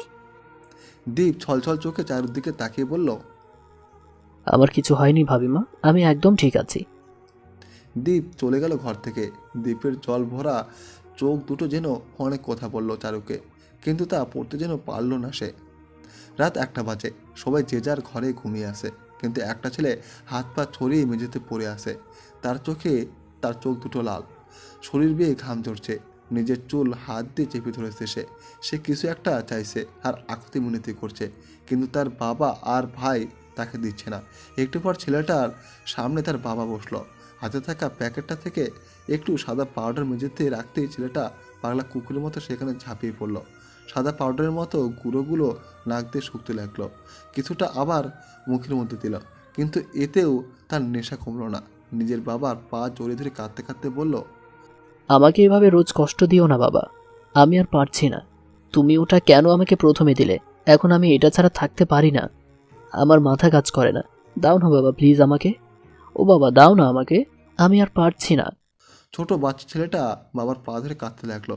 সে জানে তার কান্না কেউ শুনবে না। পাশে তার মায়ের ঘর, তবু সে শুনবে না চিৎকার, কারণ তার মা যে গভীর ঘুমে তলিয়ে আসে। তার বাবা যে রোজ রাতে মাকে অজ্ঞান করে তারপর তাকে এভাবে অত্যাচার করে। আর ভাইয়ের ঘর বেশ দূরে, সেও যে শুনবে না তার কান্না। দীপ বাবার পা ধরে কেঁদে যাচ্ছে, কিন্তু তার পাষাণ বাবার মন গলাতে পারল না। দীপের চুল ধরে সে দাঁড় করলো, তারপর বলল, কেন রে, খুব কষ্ট হচ্ছে এখন তোর? আমি এমন হাল করব যা ভাবতেও পারবি না। আগে তোকে শেষ করব, তারপর আয়ানকে দেখব। আর শোন, আজ 3 মাস ধরে প্রতি রাত যেই সাদা গুঁড়োটা তুই খাস, এটার নাম হেরোইন। এটা তুই কোনোদিন ছাড়তে পারবি না। তুই এখন একটা নেশাখোর হয়ে গেছিস। আমার ছেলে হয়ে ওই আয়ানের পক্ষে থাকিস। তুই শুধু দেখ আমি কি করি। আর তুই যদি কিছু বলিস কাউকে, তাহলে তোর মাকে আর ভাইকে একদম শেষ করে দেব। দীপ বাবার পা জড়িয়ে হাউমাউ করে কাঁদতে লাগলো, তারপর বলল, বাবা, আমাকে তুমি মেরে ফেলো, কিন্তু মায়ের কিছু করো না। তুমি যা বলবে আমি তাই খাবো। ছোট দ্বীপের কথাগুলো শুনে ওর বাবা আর মিয়ান হাসল। দ্বীপের হাতে ওর বাবা হিরোইনের প্যাকেটটা দিতেই সে খাবড়ে নিল, তারপর মেঝেতে রেখে তা খেতে লাগলো। হাতে নিয়ে শুকতে লাগলো। কয়েক মাস ধরে এভাবেই চলছে সব। ছোট দ্বীপ ভয় কিছু বলতে পারছে না কাউকে। সে জানে না কেন তার বাবা আর ভাই তাকে ভয় দেখায়, কেন তারা আয়নকে দেখতে পারে না। সে শুধু জানে বাবা খুব খারাপ, বাবা ভালো মানুষের আড়ালে একজন শয়তান। বাবার এই জন্যে এখন সে একজন ড্রাগ অ্যাডিক্টেড। এটা ছাড়া এখন সে আর থাকতেই পারবে না। তবুও দিন শেষে ভালো থাকার অভিনয় করতে হয় তাকে। সে এখন নিরুপায়। আজকাল এটার হিরোইন এর প্রতি তার নেশা বাড়ছে। সে শেষ হয়ে যাচ্ছে। তবুও সে ভালো থাকার চেষ্টা করবে নিজের মা আর ভাইয়ের জন্য। এটুকু তার করতেই হবে। সকালে সবাই নাস্তা করতে টেবিলে বসে আছে, কিন্তু দীপ আসেনি। তাই মমতা বেগম ছেলেকে ডাকতে গেছেন। ছেলেটা আজকাল অনেক ঘুমায়। আগে রোজ 5 ওয়াক্ত নামাজ পড়তো, কিন্তু বিগত কয়েক মাস যাবৎ নামাজ পড়ে না। দীপ নিজের ঘরে ঘুমিয়েছিল। মমতা বেগম ছেলের মাথায় হাত তুলে দিলেন। ছেলেটা কেমন যেন হয়ে গেছে, মুখটা কেমন যেন শুকিয়ে গেছে, চোখের নিচে কালো হয়ে যাচ্ছে। মমতা বেগম ছেলেকে পরম আদরে ডাক দিলেন। আমার বাবা দীপ সোনা, আমার মানিক, উঠে পড়ো। এত বেলা করে ঘুমোতে হয় না বাবা। মায়ের ডাকে কিছুটা চোখ মেলে তাকালো সে। তার চোখে যে বড্ড ঘুম, কিন্তু সে কাউকে বলতে পারছে না সমস্যার কথা। দীপ মায়ের দিকে তাকে মুচকি হাসলো, কিন্তু কোনো কথা বলল না। মমতা বেগম ছেলেকে বলল, মুখ ধুয়ে খেতে আয়, সবাই বসে আছে, যা তাড়াতাড়ি। দীপ মাথা নেড়ে হ্যাঁ সম্মতি জানালো। তারপর কোনো রকম উঠে ওয়াশরুমে চলে গেল। খাবার টেবিলে সবাই খাচ্ছে, দীপও খাচ্ছে মাথা নিচু করে। হঠাৎ করে দীপের বাবা ওর মাথায় হাত বুলিয়ে দিয়ে বলল, মমতা, আমি ভাবছি দীপকে হোস্টেলে দিয়ে দিব। আজকাল বেশ পড়ায় ফাঁকি দিচ্ছে তোমার ছেলে, তাই আমি ওকে হোস্টেলে দিব ভাবছি। আমি তো তাই দেখছি, তোমার যা ভালো মনে হয় তাই করো। আয়ান খাবার খেতে খেতে বলল, বাবা, দীপকে হোস্টেলে দিও না। একা একা থাকবে কিভাবে ও? আর কিছুদিন পর আমার পরীক্ষা শেষ হবে, তখন না হয় আমি নিজেই ওকে পড়াবো। দীপের বাবা মিস্টার চৌধুরী ছেলের মাথায় হাত বুলোতে বুলোতে বলল, আমার দ্বীপ এতটাও ছোট নয় আয়ান, ও ঠিক থাকতে পারবে সেখানে। সে তো ভালো ছেলে, তাই না দ্বীপ? কথাটা বলেই ছেলের দিকে তাকিয়ে পাকা আসলেন তিনি। এদিকে দীপের শরীর থেকে ঘাম বেরিয়ে গেছে। সে জানে তার সাথে কি হতে চলেছে। তার বাবা তাকে ছাড়বে না। সে তার বাবার কথা শুনেনি। এবার তাকে চরম যন্ত্রণার শিকার হতে হবে। দীপ কোনো কথা বলল না। দরকার হলে নিজের জীবন দিয়ে দেবে, তবুও সে বাবার কথা মতো কোনো ক্ষতি করবে না কারো। কোনো রকম খেয়ে টেবিল ছেড়ে উঠে গেল সে। স্কুলের জন্য রওনা দিতে হবে তার। দুপুরের পর জানালার কাছে বসে আছে চারু। তার মনটা ভালো নেই। আয়ান চারুর মন খারাপ দেখে বলল, এভাবেই বসে আছো কেন? দীপ চলে গেলে বড্ড একা একা লাগবে আমার। ছেলেটাকে যেতে না দিলে হয় না। আয়ান চারুকে এক হাতে জড়িয়ে ধরে বলল, একদম মন খারাপ করবেন না। হয়তো বাবা ওর ভালোর জন্যই এই সিদ্ধান্ত নিয়েছে। কাল বিকেলে ওকে নিয়ে যাবে। আপনি মন খারাপ করবেন না চারুলতা। এবার পড়তে বসুন আপনি। 5 দিন পর পরীক্ষা শুরু, তাই পড়তে বসুন। আয়ান চারুর কপালে একটা চুমু দিয়ে উঠে গেল। বিকেল 4টা বাজে। চারু তার শাশুড়ির সাথে নাস্তা বানাচ্ছে। দীপ পেছন থেকে এসে মমতা বেগমকে জড়িয়ে ধরল। মমতা বেগম মুচকে এসে বলল, আমার ছেলেটা হয়তো এইভাবে জড়িয়ে ধরলো কেন? দীপ মায়ের দিকে তাকিয়ে মলিন হেসে বলল, পানি খেতে এসেছিলাম মা, অনেকদিন তোমার কাছে আসা হয় না, বলা তো চায় না কখন কি হয়ে যায়। দীপ পানির জগ নিয়ে চলে গেল। মমতা বেগম ছেলের দিকে তাকিয়ে রইল। আজকাল অদ্ভুত আচরণ করে সে। বিকেলের নাস্তা খেতে দীপ আসেনি। মেয়ের সবসময় নিশ্চুপ থাকে। নিজের মায়ের সাথেও কথা বলে না সে। চারুর ঘরে মন টিকলো না, তাই সে বাইরে পা বাড়ালো। বাগানের চারপাশে ঘুরতে ঘুরতে দেখলো দীপ একটা গাছের গোড়াতে বসে আছে। চারু আস্তে আস্তে দীপের পেছনে গিয়ে দাঁড়ালো। চারুকে অবাক করে দিয়ে দীপ বলল, পেছনে কেন দাঁড়িয়ে আছো ভাবিমা? পাশে এসে বসো, একটু কথা বলি তোমার সাথে। চারু দীপের পাশে বসে পড়ল। দীপ আকাশের দিকে তাকিয়ে বলল, আপনাকে তুমি করে বলতে আমার ভালো লাগে ভাবিমা, মনে কিছু করো না, তোমাকে বড্ড আপন লাগে, তাই তুমি করে বলছি। চারু মুচকি হেসে বলল, তুমি যেইভাবে ডেকে খুশি ভাই, আমি কিছু মনে করিনি। একটা কথা বলবে ভাই? ভাবিমা বলে ফেলো, আমি চেষ্টা করব উত্তর দিতে। তুমি কি করে বুঝলে আমি তোমার পেছনে আছি? আপন মানুষের উপস্থিতি যে বুঝতে পারে না, সে আবার কেমন মানুষ বলতে পারো? আর সেখানে আপনি তো মা সমতুল্য। আপনাকে ডায়না এরকম প্রশ্ন করতো আগে, আমি কিভাবে তার উপস্থিতি বুঝতে পারি জানতে চাইতো। অনেক চালাক মেয়েটা। ডাইনা কে ভাই? কিছুটা অবাক হয়ে দীপকে প্রশ্ন করলো চারু। দীপ কিছুটা হেসে বলল, আমরা একই ক্লাসে পড়ি, এক কথায় খুব ভালো বন্ধু ছিলাম আমরা, কিন্তু এখন আর কথা বলি না। কেন কথা বলো না? সে কি কিছু বলেছে ভাই? সে কিছু বলেনি আমাকে। সময় বদলে গেছে ভাবিমা। এখন আমার জীবনটা আর আগের মতো নেই যে ওর সাথে কথা বলবো। একটা খারাপ মানুষের সাথে ওর কথা বলা মানায় না। তোমায় একটা কথা বলবো ভাবিমা? বলো। যদি কখনো খবর আসে আমি মরে গেছি, কিংবা খবর আসে আমি নেশা করি, তখন কি তোমার খারাপ লাগবে? আমার জন্য কাঁদবে তুমি? নাকি আমাকে সবার মতো ভুল বুঝবে? নাকি নেশাখোর বলে ঘৃণা করবে? দীপ, মা ডাকছে, ভেতরে চল। হঠাৎ করে গম্ভীর একটা কণ্ঠে দীপ পেছনে তাকালো। মিহান দাঁড়িয়ে আছে। আজ তার রক্ষা নেই বাবার হাত থেকে। মেয়ের চোখ আর চেহারা থেকে ভয়ে দীপের গলা শুকিয়ে গেল। তার হাতটা অনবরত কাঁপতে লাগলো। তার সব কথা মিহান শুনেছে, এটা নিশ্চিত। 2 মাস পার হয়ে গেছে। আয়ান আর চারুর পরীক্ষাও শেষ। দীপকে হোস্টেলে রেখে আসা হয়েছে 2 মাস আগে। তারপর আর সে আসেনি। আয়ান যেতে চেয়েছিল দীপকে দেখতে, কিন্তু ওর বাবা যেতে দেয়নি। রাত ঘড়ির কাঁটায় 9টা বাজে। চারু জানালাতে বাইরে তাকিয়ে আছে। আয়ান কিছুক্ষণ আগে বাইরে থেকে এসেছে। আয়ান বিদেশে যাবে লেখাপড়া করতে, আর চারু মেডিকেলের জন্য ভর্তি পরীক্ষা দেবে। আয়ান ঘরে এসে দেখলো চারু বাইরে তাকিয়ে আছে। আয়ান চারুর পাশে যেয়ে দাঁড়ালো। চারুর কোনো দিকে মন নেই, সে বাইরের প্রকৃতি দেখতে ব্যস্ত। তার পাশে যে আয়ান দাঁড়িয়ে আছে সে খেয়াল নেই। আয়ান শান্ত গলায় বলল, চারুলতা, আপনার কি মন খারাপ? চারু আয়নার দিকে শীতল দৃষ্টি নিক্ষেপ করলো। আয়ান দেখলো চারুর চোখে পানি। আয়ান চারুর দুগালে হাত রেখে বলল, কি হয়েছে চারু? আপনার চোখে পানি কেন? আমি কি কোনো ভুল করেছি, নাকি কেউ খারাপ ব্যবহার করেছে আপনার সাথে? চারুর যেন এতটুকু ভরসা খুব দরকার ছিল। চারু আয়নকে শক্ত করে জড়িয়ে ধরল, তারপর হু হু করে খেতে দিল। আয়ন অস্থির কণ্ঠে বলল, কি হয়েছে চারু? বলুন না প্লিজ। আপনি দয়া করে কাঁদবেন না। আপনি কাঁদলে আমার অনেক কষ্ট হয়। বলুন না কি হয়েছে। চারু কাঁদতে কাঁদতে বলল, আমি এতটাই খারাপ আয়ান? দাদু আমার সাথে একবারও দেখা করতে আসেনি। আমি কি সত্যি অনেক বড় পাপ করে ফেলেছি? দাদি একা আসে কেন? দাদু কেন আসে না? আমার বড্ড কষ্ট হয় আয়ান।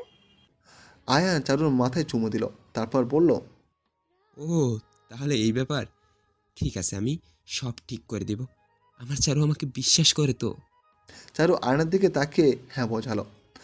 আয়ান চারুর চোখের পানি মুছে দিল, তারপর হুট করে চারুকে কোলে নিয়ে নিল।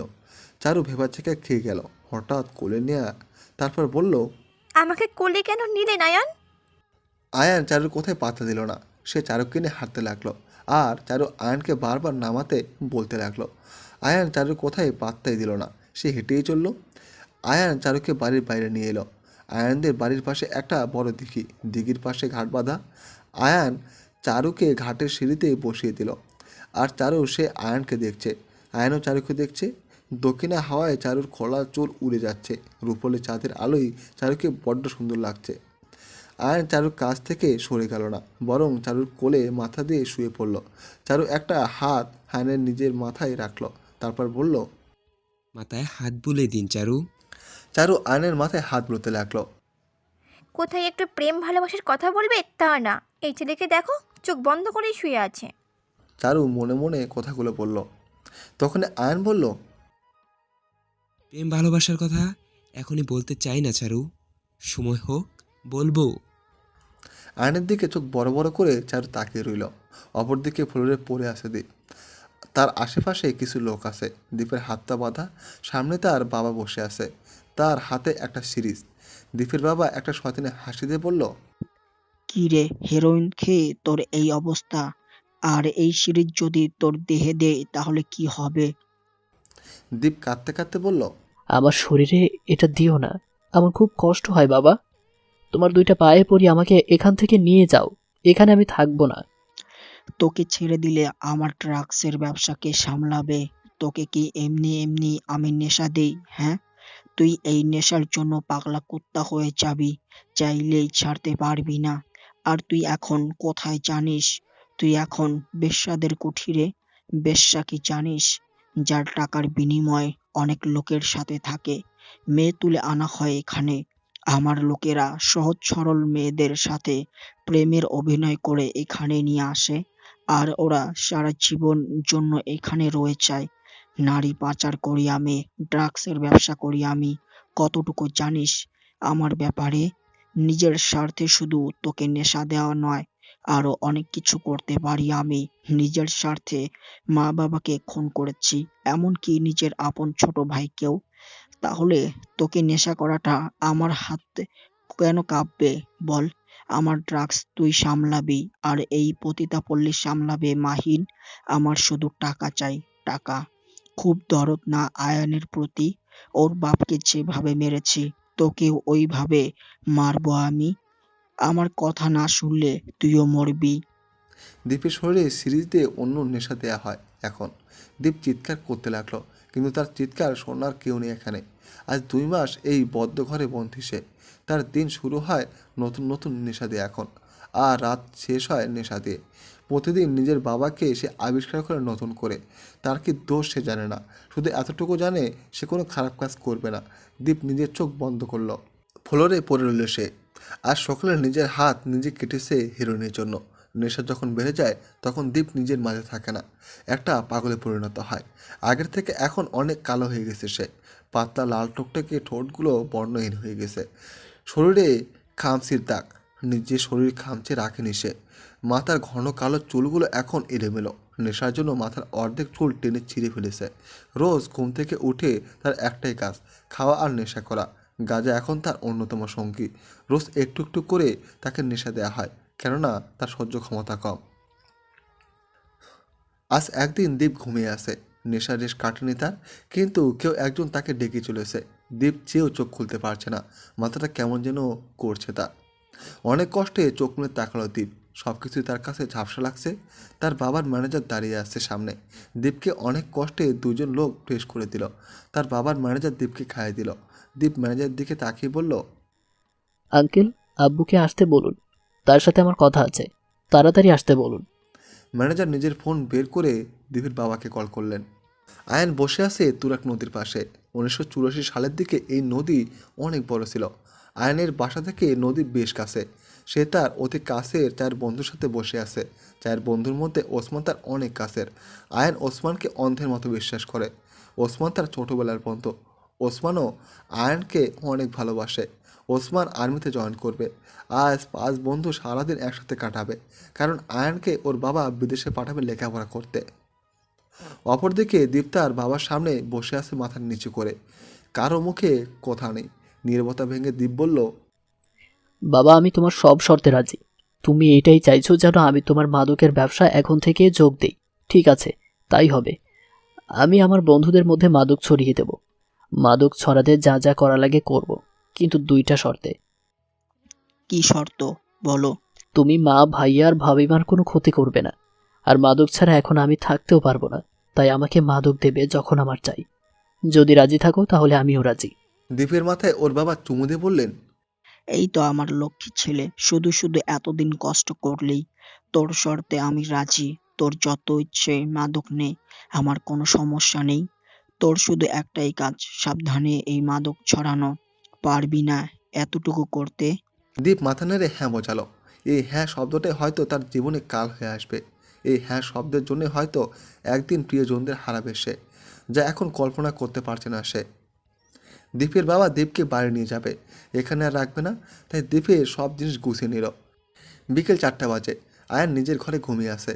কিছুক্ষণ আগে বাসায় এসেছে। বাসায় এসে ফ্রেশ হয়ে শুয়ে পড়েছে। তার শরীর নাকি ব্যথা করছে। চারু আয়ানের পাশে বসে হালকা ধাক্কা দিয়ে বলল, শুনছেন? তাড়াতাড়ি উঠে পড়ুন, খেয়ে নিন আপনি, নইলে কিন্তু শরীর খারাপ করবে। আয়ান চোখ না খুলেই বলল, আজকাল বউ আমার একটু বেশি খেয়াল রাখছে। এত খেয়াল রাখলে বিদেশ তো যেতে পারবো না। ঢং দেখলে মরে যাই বাবু। আপনার মতলব আমি বুঝি না ভেবেছেন? বিদেশে গিয়ে ম্যাম পটাবেন, এর জন্যই তো এত লাফালাফি করছেন যাওয়ার জন্য। আয়ান হাসলো চারুর কথায়, তারপর বলল, বুঝে যখন গেছো তাহলে আর লুকিয়ে লাভ কি? বিদেশি ম্যামগুলো না সেই দেখতে, একদম রক্ত জবার মতো। দেখলেই ছুঁয়ে দিতে ইচ্ছে করে। অমন একটা সুন্দরী ঘরে যদি থাকতো তাহলে আর কি লাগে? আহ, কি শান্তি! চারু ঝাঁঝালো গলায় বলল, খেয়ে নিন তাড়াতাড়ি। আর ম্যাম, বিয়ে করার কথা ভুলে যান। ওই সাদা ভূত বিয়ে করলে একটা চুলো রাখবো না আপনার মাথায়। চারু কথাগুলো বলেই চলে যেতে নিল, কিন্তু যেতে পারল না। আয়ান চারু হাত ধরে বলল, রাগ করে না সুন্দরী গো। চারুর রাগ কিছুটা কমে গেল। লোকটা বেশ ভালো, মেয়ে পটাতে পারে, কিন্তু তার সহজ সরল মুখটা দেখে কেউ বুঝবেই না। চারু আর আয়নের কথার মাঝে মমতা বেগম এলেন। তারপর বললেন, চারুমা, দীপ এসেছে। তোমার বাবাই দীপকে নিয়ে এসেছে। চারু আয়নের হাত ছেড়ে দৌড়ে বাইরে গেল দীপকে দেখার জন্য। তার মনটা এমনিতেই ব্যাকুল হয়ে আসে, তাই আর অপেক্ষা করলো না। চারু সিঁড়ি বেয়ে নিচে এলো, কিন্তু কি তার সামনে এটা কে দাঁড়িয়ে আছে? চারুর চোখে পানি চলে এসেছে। এটা সে কাকে দেখছে? চারু দীপের পুরো মুখে হাত বুলালো। তার চেহারায় সেই সরল সরল ভাবটা হারিয়ে গেছে। চোখ চোখ ঘোলাটে হয়ে গেছে। মাথার চুল নেই, মাথার সব চুল ছিঁড়ে ফেলা হয়েছে, একদম শুকিয়ে গেছে। কিন্তু শরীরের আঘাতগুলো কাপড়ের নিচে চাপা পড়ে গেল, যা চারু কিংবা অন্য কেউ দেখতে পায়নি। চারু দীপকে জড়িয়ে ধরে কাঁদতে লাগলো। দীপও তার ভাবিকে ধরে কাঁদতে লাগলো।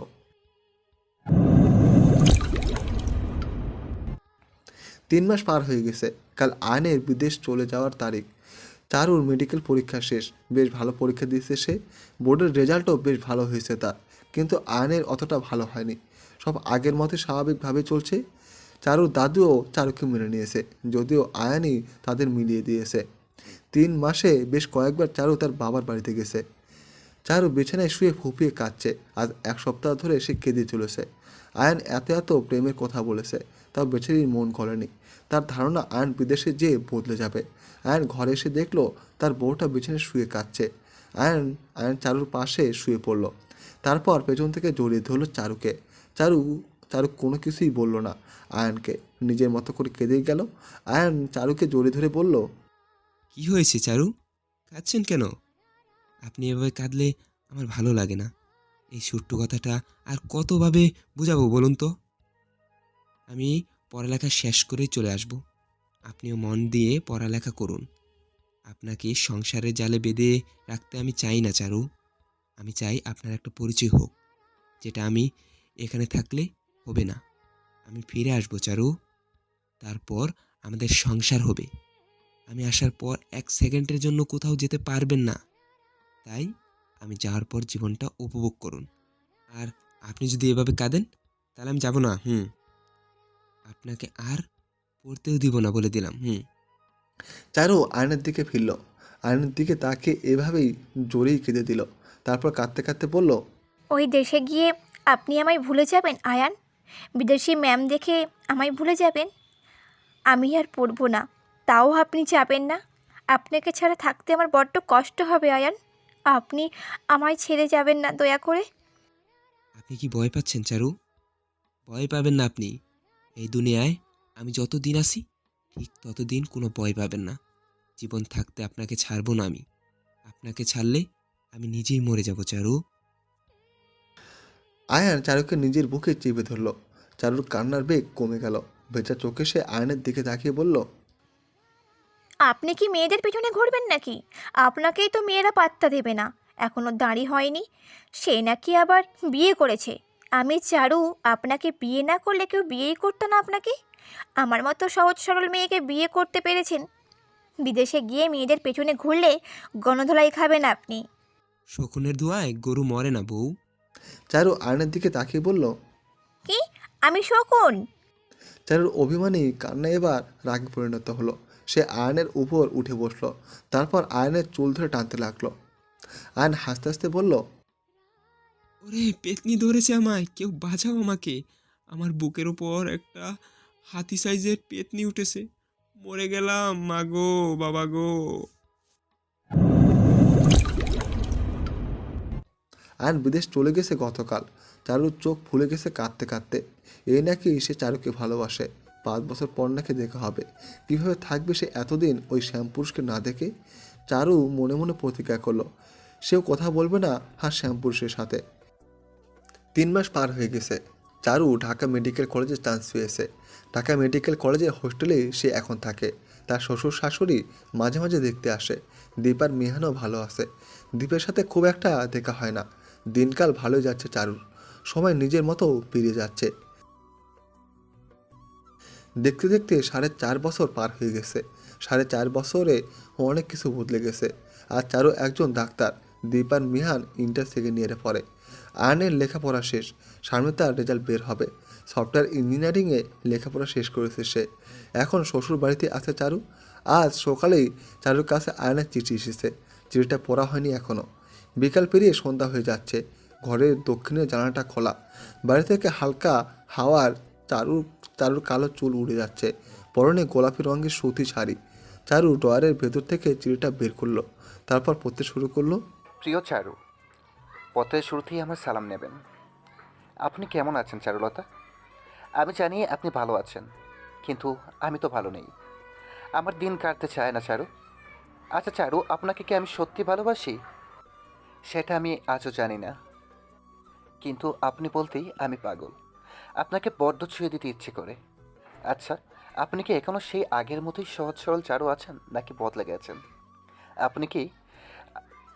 আপনি কি আমার দিকে এখনও আর চোখে তাকাবেন? আপনি কি এখনও আড়াল থেকে আমার দিকে মুচকি হাসবেন? অনেকে বলে ভালোবাসা নাকি রং বদলায়, সময় নাকি ভালোবাসার রং বদলে দেয়, কিন্তু আপনার প্রতি আমার ভালোবাসার রং এত তীব্র কেন হচ্ছে বলুন তো? আপনাকে নিয়ে আমার কল্পনার শেষ নেই চারু। কোনো এক শ্রাবণে আপনি আর আমি পাশাপাশি হাঁটবো চারু। আপনার ওই নরম গাল বেয়ে গড়িয়ে পড়া পানি চষে নেব ঠোঁট দিয়ে। আপনার দিকে তাকিয়ে শত শত রাত পার করে দেব। আজকালকার দিনগুলো যেতে চায় না, রাতে ঘুম হয় না, মনটা বদ্ধ উটাল পাতাল করে আমার। আপনি এখন কেমন দেখতে হয়েছেন? আপনাকে না দেখতে পাওয়ার জন্য কবে যেন মরেই যায় চারু। নিজের যত্ন নেবেন ডাক্তার রানী। আপনার হাতের সেবা নিয়েই এই অসুস্থ পাগলটাকে কিন্তু ঠিক করতে হবে। খুব তাড়াতাড়ি আসছি আপনার কাছে। ইতি আপনার শ্যাম পুরুষ। চারু চিঠিটা বন্ধ করলো, তারপর বারান্দায় চলে গেল। তারপর একা একা বলল, এখন খুব ভালোবাসা দেখানো হচ্ছে। বিয়ের আগেও তো তার কত ভালোবাসা, আর বিয়ের পর ফিরেও তাকায়নি, বিদেশ চলে গেছে একা ফেলে। এখন আবার ভালোবাসা দেখাচ্ছে, কথা নেই তার সাথে। আমার মনে কষ্ট হয় না? 15 দিন পার হয়ে গেছে। চারু আজ হাসপাতালে রোগী দেখতে যায়নি, কারণ আজ শ্যাম পুরুষ আসবে। বাড়ির কাজ সব শেষ। বাড়িঘর পরিষ্কার করিয়েছে লোক দিয়ে। আয়নের পছন্দের সব খাবার চারু নিজের হাতে রান্না করেছে। এখন সে ঘরে বসে আছে। চারুর শ্বশুর আর দীপ গেছে আয়নকে নিয়ে আসতে। চারুর মনটা বড্ড উতল পাতাল করছে। বুকের ভেতর ঢিপ ঢিপ শব্দ হচ্ছে। হাত পা কেমন যেন কাঁপছে তার। চারু যায়নি এয়ারপোর্টে। কেন যাবে সে? তার কোনো কথা নেই ওই নিষ্ঠুর শ্যামপুরুষের সাথে। সে তার চারুকে একা ফেলে চলে গেছে। ওই খারাপ লোকটা জানে না তার চারু থাকতে পারে না তাকে ছাড়া। চলে যাবে চারু তার বাবার বাড়ি, থাকবে না এই খারাপ লোকের সাথে। চারুর চিন্তার মাঝে গাড়ির শব্দ এলো নিচ থেকে। চারু শব্দ পেতে দৌড়ে জানালার কাছে চলে গেল। তবে কি শ্যামপুরুষ এসেছে এত অপেক্ষার অবসান ঘটিয়ে? এতক্ষণ একা একা রাগ প্রকাশ করা মেয়েটা তার প্রিয় মানুষটার জন্য দৌড়ে চলে গেল জানালার কাছে। চারু নিচে গেল না, জানালার পর্দা হালকা সরিয়ে নিচে তাকালো। গাড়ির ভেতর থেকে এক এক করে তার শ্বশুর আর দীপ নেমে এলো, কিন্তু ওই মানুষটা কোথায়? চারুর মনটা অশান্ত হয়ে উঠছে। না, আর আর অপেক্ষা করা যাচ্ছে না। শ্যাম পুরুষের অপেক্ষায় যে বড্ড যন্ত্রণা দেয় তাকে। চারুর অপেক্ষার অবসান ঘটিয়ে সাদা কোট পরা একটা পুরুষ বেরিয়ে এলো। চারু তার মুখটা দেখতে পেল না, তবে লোকটা অতিরিক্ত সুন্দর, যা তার শারীরিক গঠনে স্পষ্ট বোঝা যাচ্ছে। সাদা কোট পরা লোকটা যখন মাথা তুলে উপরে তাকালো, চারু সাথে সাথে জানালার পর্দা লাগিয়ে দিল। একটু পরেই চারুর ডাক পড়ল। চারুর শাশুড়ি তাকে ডাকছে। চারু দেরি করলো না, নিজের ভেতরে অনেকটা সাহস নিয়ে বাড়ি ছুটে গেল। চারু সিঁড়ি বেয়ে নিচে নেমে এলো। চারু কোনো দিকে তাকালো না, তার সেই সাহস নেই একদম। চারুর শাশুড়ি বলল, কী রে, দূরে কেন দাঁড়িয়ে আছিস শারুমা? এই দীপ, ভাইয়ের ব্যাগগুলো ঘরে নিয়ে যা। আয়ন ঘরে গিয়ে ফ্রেশ হয়ে নে তাড়াতাড়ি।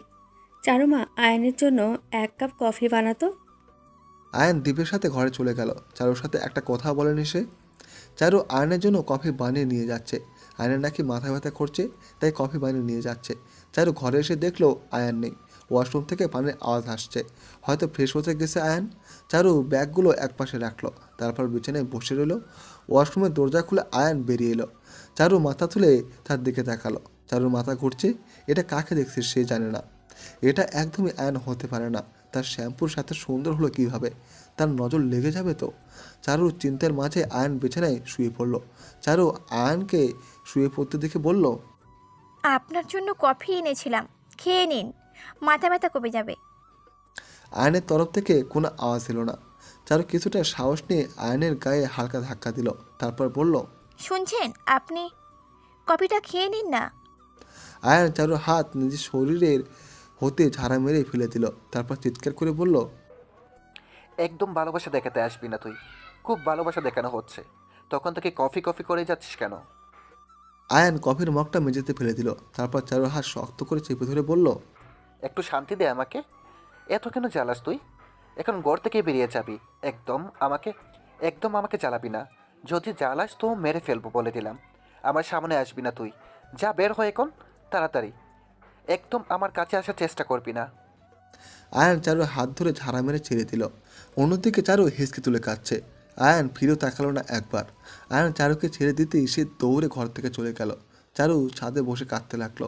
তার শ্যামপুরুষ বদলে গেছে। এখন আর সে তার চারুকে ভালোবাসে না। সে ওই দেশে যে বদলে গেছে, এর জন্যই তো চারু তার শ্যামপুরুষকে যেতে দিতে চায়নি। ভালো যখন বাসে না তখন চিঠিতে এত ভালোবাসা দেখালো কেন? চারু ছাদের এক কোনায় বসে খুব কাঁদতে লাগলো। রাত 11টা বাজে। চারু ঘরে যায়নি এখনও। মমতা বেগম বারবার খেতে বলেছে, কিন্তু সে খায়নি। খাবার টেবিলের কাছেও আসেনি। কাউকে কিছু বলেনি চারু। আয়নের কাছে সে যায়নি।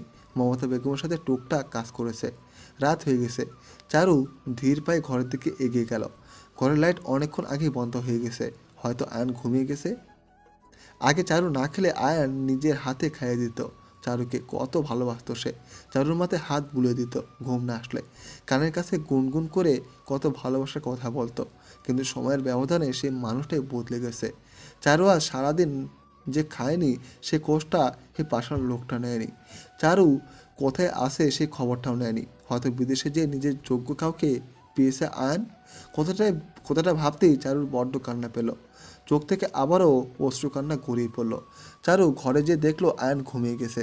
চাঁদের আলোয় আয়নের ঘুমন্ত মুখটা বেশ সুন্দর লাগছে তার কাছে। চারু আয়নের পাশ থেকে একটা বালিশ আস্তে করে তুলে নিল, তারপর ফ্লোরে বালিশটা রেখে শুয়ে পড়ল। মানুষটা যখন তাকে ভালোবাসে না তখন সে কেন থাকবে তার পাশে? চারু কাঁদতে লাগলো আবারও। তার চোখের পানি বালিশে গড়িয়ে পড়ছে। শ্যামপুরুষ তার দিকে একবারও তাকায়নি। সে যে লোকটার জন্য জলপাই রঙের কাতান শাড়ি পরেছিল, লোকটার জন্য যে চারু সেজেছিল, কিন্তু লোকটা তাকায়নি তার দিকে। লোকটা একবার কথা বলেনি তার সাথে। এখন আর হয়তো ভালোবাসে না। চারুর কান্নাটা নিঃশব্দে হলেও চোখের পানিটা মিথ্যে নয়। কান্নার জন্য শরীরটা ক্ষণে ক্ষণে কাঁপছে তার। ঘড়ির কাঁটায় 11:30 বাজে। চারু বালিশে মুখ গুজে কাঁদছে। সে তো এই আয়নকে চায়নি তার জীবনে, তাহলে কেন এমন হলো? চারু কান্নার মাঝে একটা শীতল হাতের ছোঁয়া পেল তার পেটে। একদম গরম নিঃশ্বাস তার গালে আসছে পড়ছে। কেউ একজন তাকে খুব শক্ত করে নিজের সাথে চেপে ধরেছে। কেউ একজন তার নরম গালে নিজের নাক মুখ চেপে ধরেছে, যার ফলে চারুর গালের পানি ওই মানুষটার মুখেও লেগে যাচ্ছে। চারু জানে এই লোকটাকে। চারু লোকটাকে নিজের থেকে ছাড়াতে চাইল, কিন্তু ছাড়াতে পারছে না। চারু লোকটার হাতে ইচ্ছে মতো আঘাত করতে লাগলো, তারপর বলল, ছাড়ুন আমাকে, একদম আমার কাছে আসবার চেষ্টা করবেন না। আমি কালকেই বাবার বাড়িতে চলে যাব, থাকবো না আর এখানে। আয়ান একটা কথা বলল না। চারুকে অনেক কষ্টে নিজের দিকে ঘোরালো, তারপর বুকের মধ্যে জড়িয়ে ধরলো। এবার চারু খুব জোরে কেঁদে দিল আয়নের বুকে। চারু বারবার হেঁচকে তুলতে তুলতে কাঁদছে। শরীরটা বারবার কেঁপে উঠছে চারুর। চারু আয়নের বুকে বারবার আঘাত করেই গেল। আয়ান চারুকে ছাড়লো না কোনো মতেই। আয়ান চারুর মাথায় হাত বলতে বলতে বলল, চারু, আর কাঁদবেন না দয়া করে। আজ সারাদিন কাঁদলেন, সারাদিন কিছু কাঁদনি আপনি। আর কত কাঁদবেন চারু? বেশি কাঁদলে আপনার চোখের পানিতেই সাগর হয়ে যাবে। আমি আর কখনো বকা দিব না আপনাকে। আমাকে মাফ করে দিন চারু। আমাকে যত খুশি মারুন আপনি, তবু আর কাঁদবেন না। আমি তখন ইচ্ছে করে খারাপ ব্যবহার করিনি, সত্যি বলছি। আপনি জানেন আপনাকে দেখার জন্য আমার বুকের ব্যথাটা কেমন করছিল। আমি ভেবেছিলাম আপনি এয়ারপোর্টে যাবেন, কিন্তু আপনি যাননি। আমি কতটা কষ্ট পেয়েছি সেই খবর কি আপনি রাখেন চারু? ভাবলাম বাড়িতে এসেই আমি আমার পরি বউটার মুখ দেখব, কিন্তু কি হলো বলুন তো? বাড়িতে এসেও আপনাকে দেখতে পেলাম না, কিন্তু আপনি ঠিকই জানালার আড়াল থেকে আমায় দেখে নিলেন। তারপর নিচে যেও একবার তাকালেন না। এত লজ্জা কেন পেতে হবে আমার সামনে চারু? ভালোবাসার মানুষের সামনে এত লজ্জাটা পেতে নেই। আপনি জানেন আমার তখন কতটা খারাপ লেগেছে? আপনার কি মনে হয় আমি আপনাকে দেখিনি? আমার বউটা আগের থেকেও যে বড্ড সুন্দরী হয়ে গেছে সেই খবর কি আপনি জানেন? আমার বউটা যে আগের থেকে গোলুমুলু হয়ে গেছে, আমার বউটার গালগুলো যে এখন লাল বর্ণ ধারণ করেছে সেই কথা কি আপনি জানেন? আপনি কি জানেন আপনার এই দীর্ঘ চুল আপনি কি জানেন আপনার এই দীর্ঘ চুলের প্রেমে আমি আবারও পড়েছি? চারু, আজ আপনাকে শাড়িতে বড্ড সুন্দর লেগেছে। আমার ইচ্ছে করেছিল আপনাকে কোলে নিয়ে পুরো বাড়ি ঘুরতে, কিন্তু আপনি তো আমার পাত্তাই দিলেন না। আপনি বড্ড খারাপ চারু। আমাকে একদম বোঝেন না আপনি। যদি গড়ে এসে একবার বাতিটা চালাতেন তাহলে এতক্ষণ শুয়ে শুয়ে কাঁদতেন না। চারুর কান্না বন্ধ হয়ে গেছে, কিন্তু এখন হেসে তুলছে। চারু আয়নের কথা শুনছে। হায়ান চারুর চোখের পানি মুছে দিয়ে বলল, আজ আমাদের বিবাহের 6 বছর শেষ হলো, আর রাত 12টা 1 মিনিটে আমাদের 7ম বিবাহ বার্ষিক। বউ, তোমাকে সারপ্রাইজ দেওয়ার জন্য তখন খারাপ ব্যবহার করেছি যেন তুমি গড়ে না আসো। আজ সারাদিন আমি আর দীপ গড় সাজিয়েছি তোমার সারপ্রাইজ দিতে। আয়ান চারুকে ছাড়লো। তারপর চারুকে কোলে তুলে বিছানায় বসিয়ে দিল। তারপর লাইট অন করে দিল। লাইট অন করতেই চারু অবাক হয়ে চারিদিকে তাকিয়ে রইল।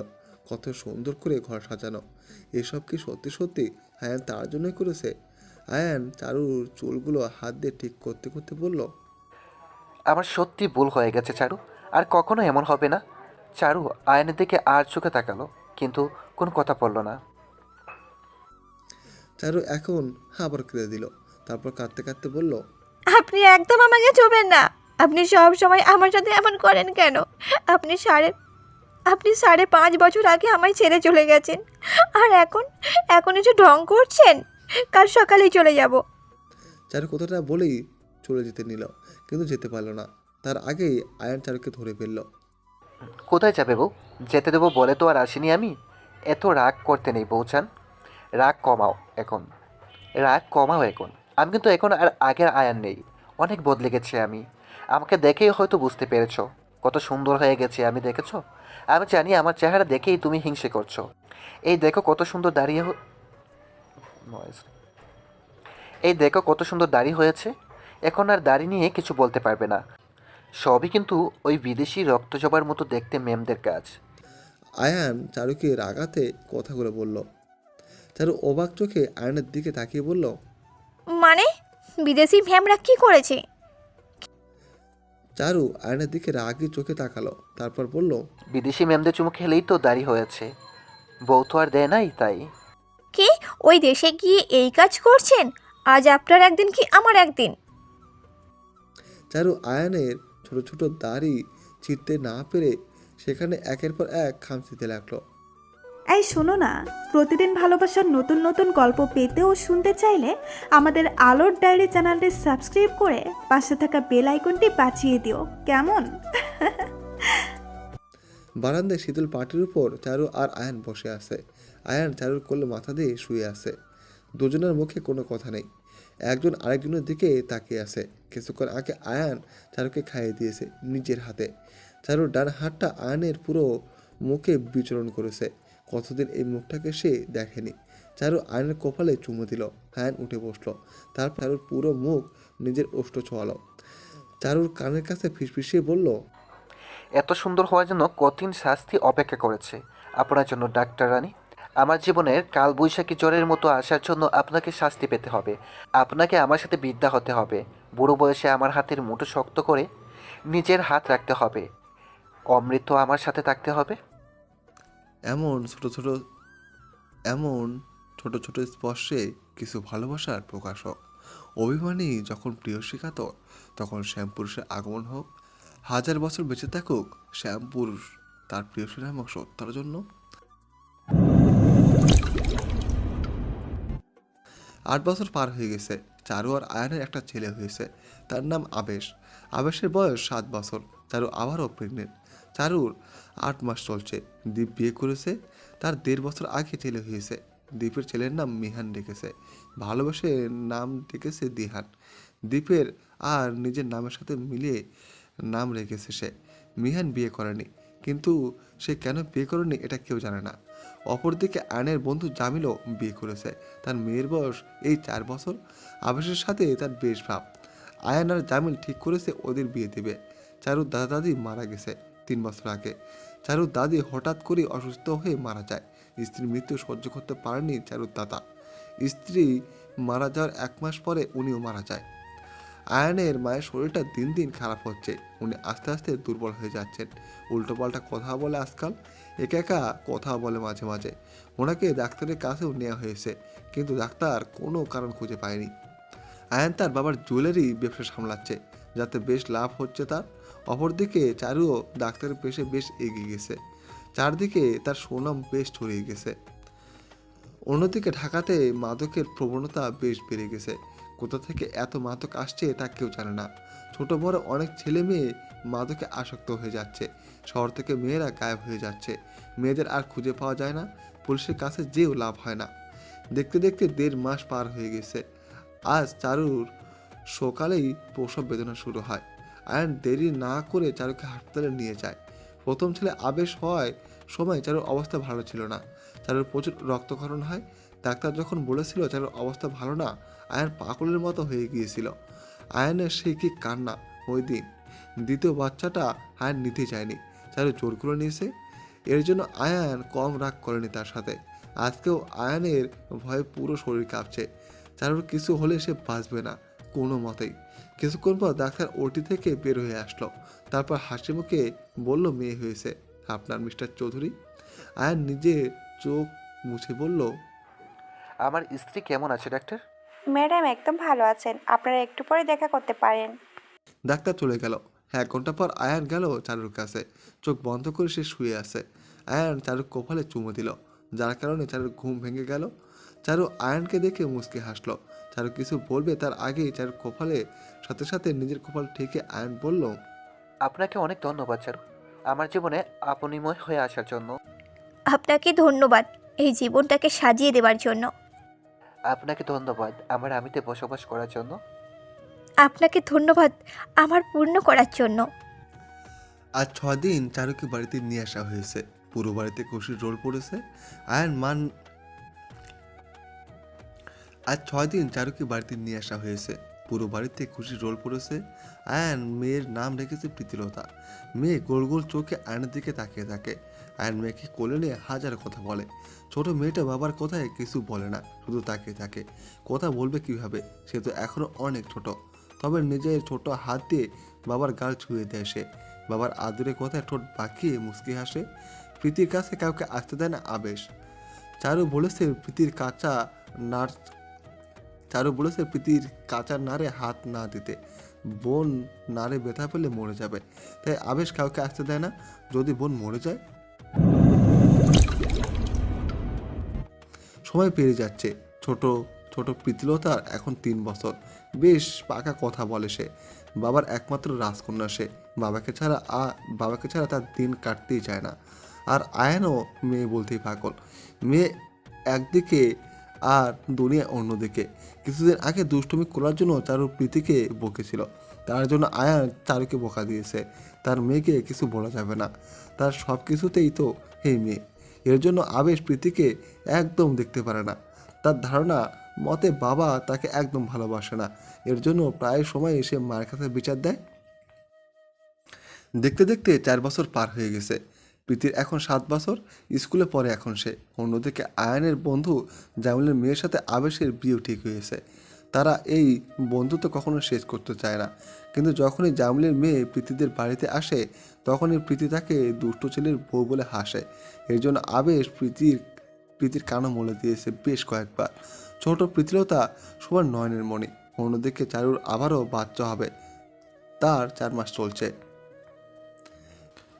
কয়েকদিন পরের কথা, হঠাৎ একদিন জামিল তার ছোট ভাইকে নিয়ে প্রীতিদের বাসায় আসে। জামিলের ভাইয়ের 1 ছেলে আর 1 মেয়ে। ছেলের নাম নির্ঝর আর মেয়ের নাম মিলা। 11 বছরের নির্ঝরও বাবার সাথে প্রীতিদের পাশে এসেছে। প্রীতিদের বাড়িটা নির্ঝর ঘুরে ঘুরে দেখছিল। হঠাৎ করে কারোর সাথে ধাক্কা খেয়ে নির্ঝর নিচে পড়ে গেল। বেশ ব্যথা পায় সে পড়ে যেয়ে। রেগে পেছনে তাকাতে দেখতে পায় একটা মিনিস্কার্ট পরা মেয়েকে।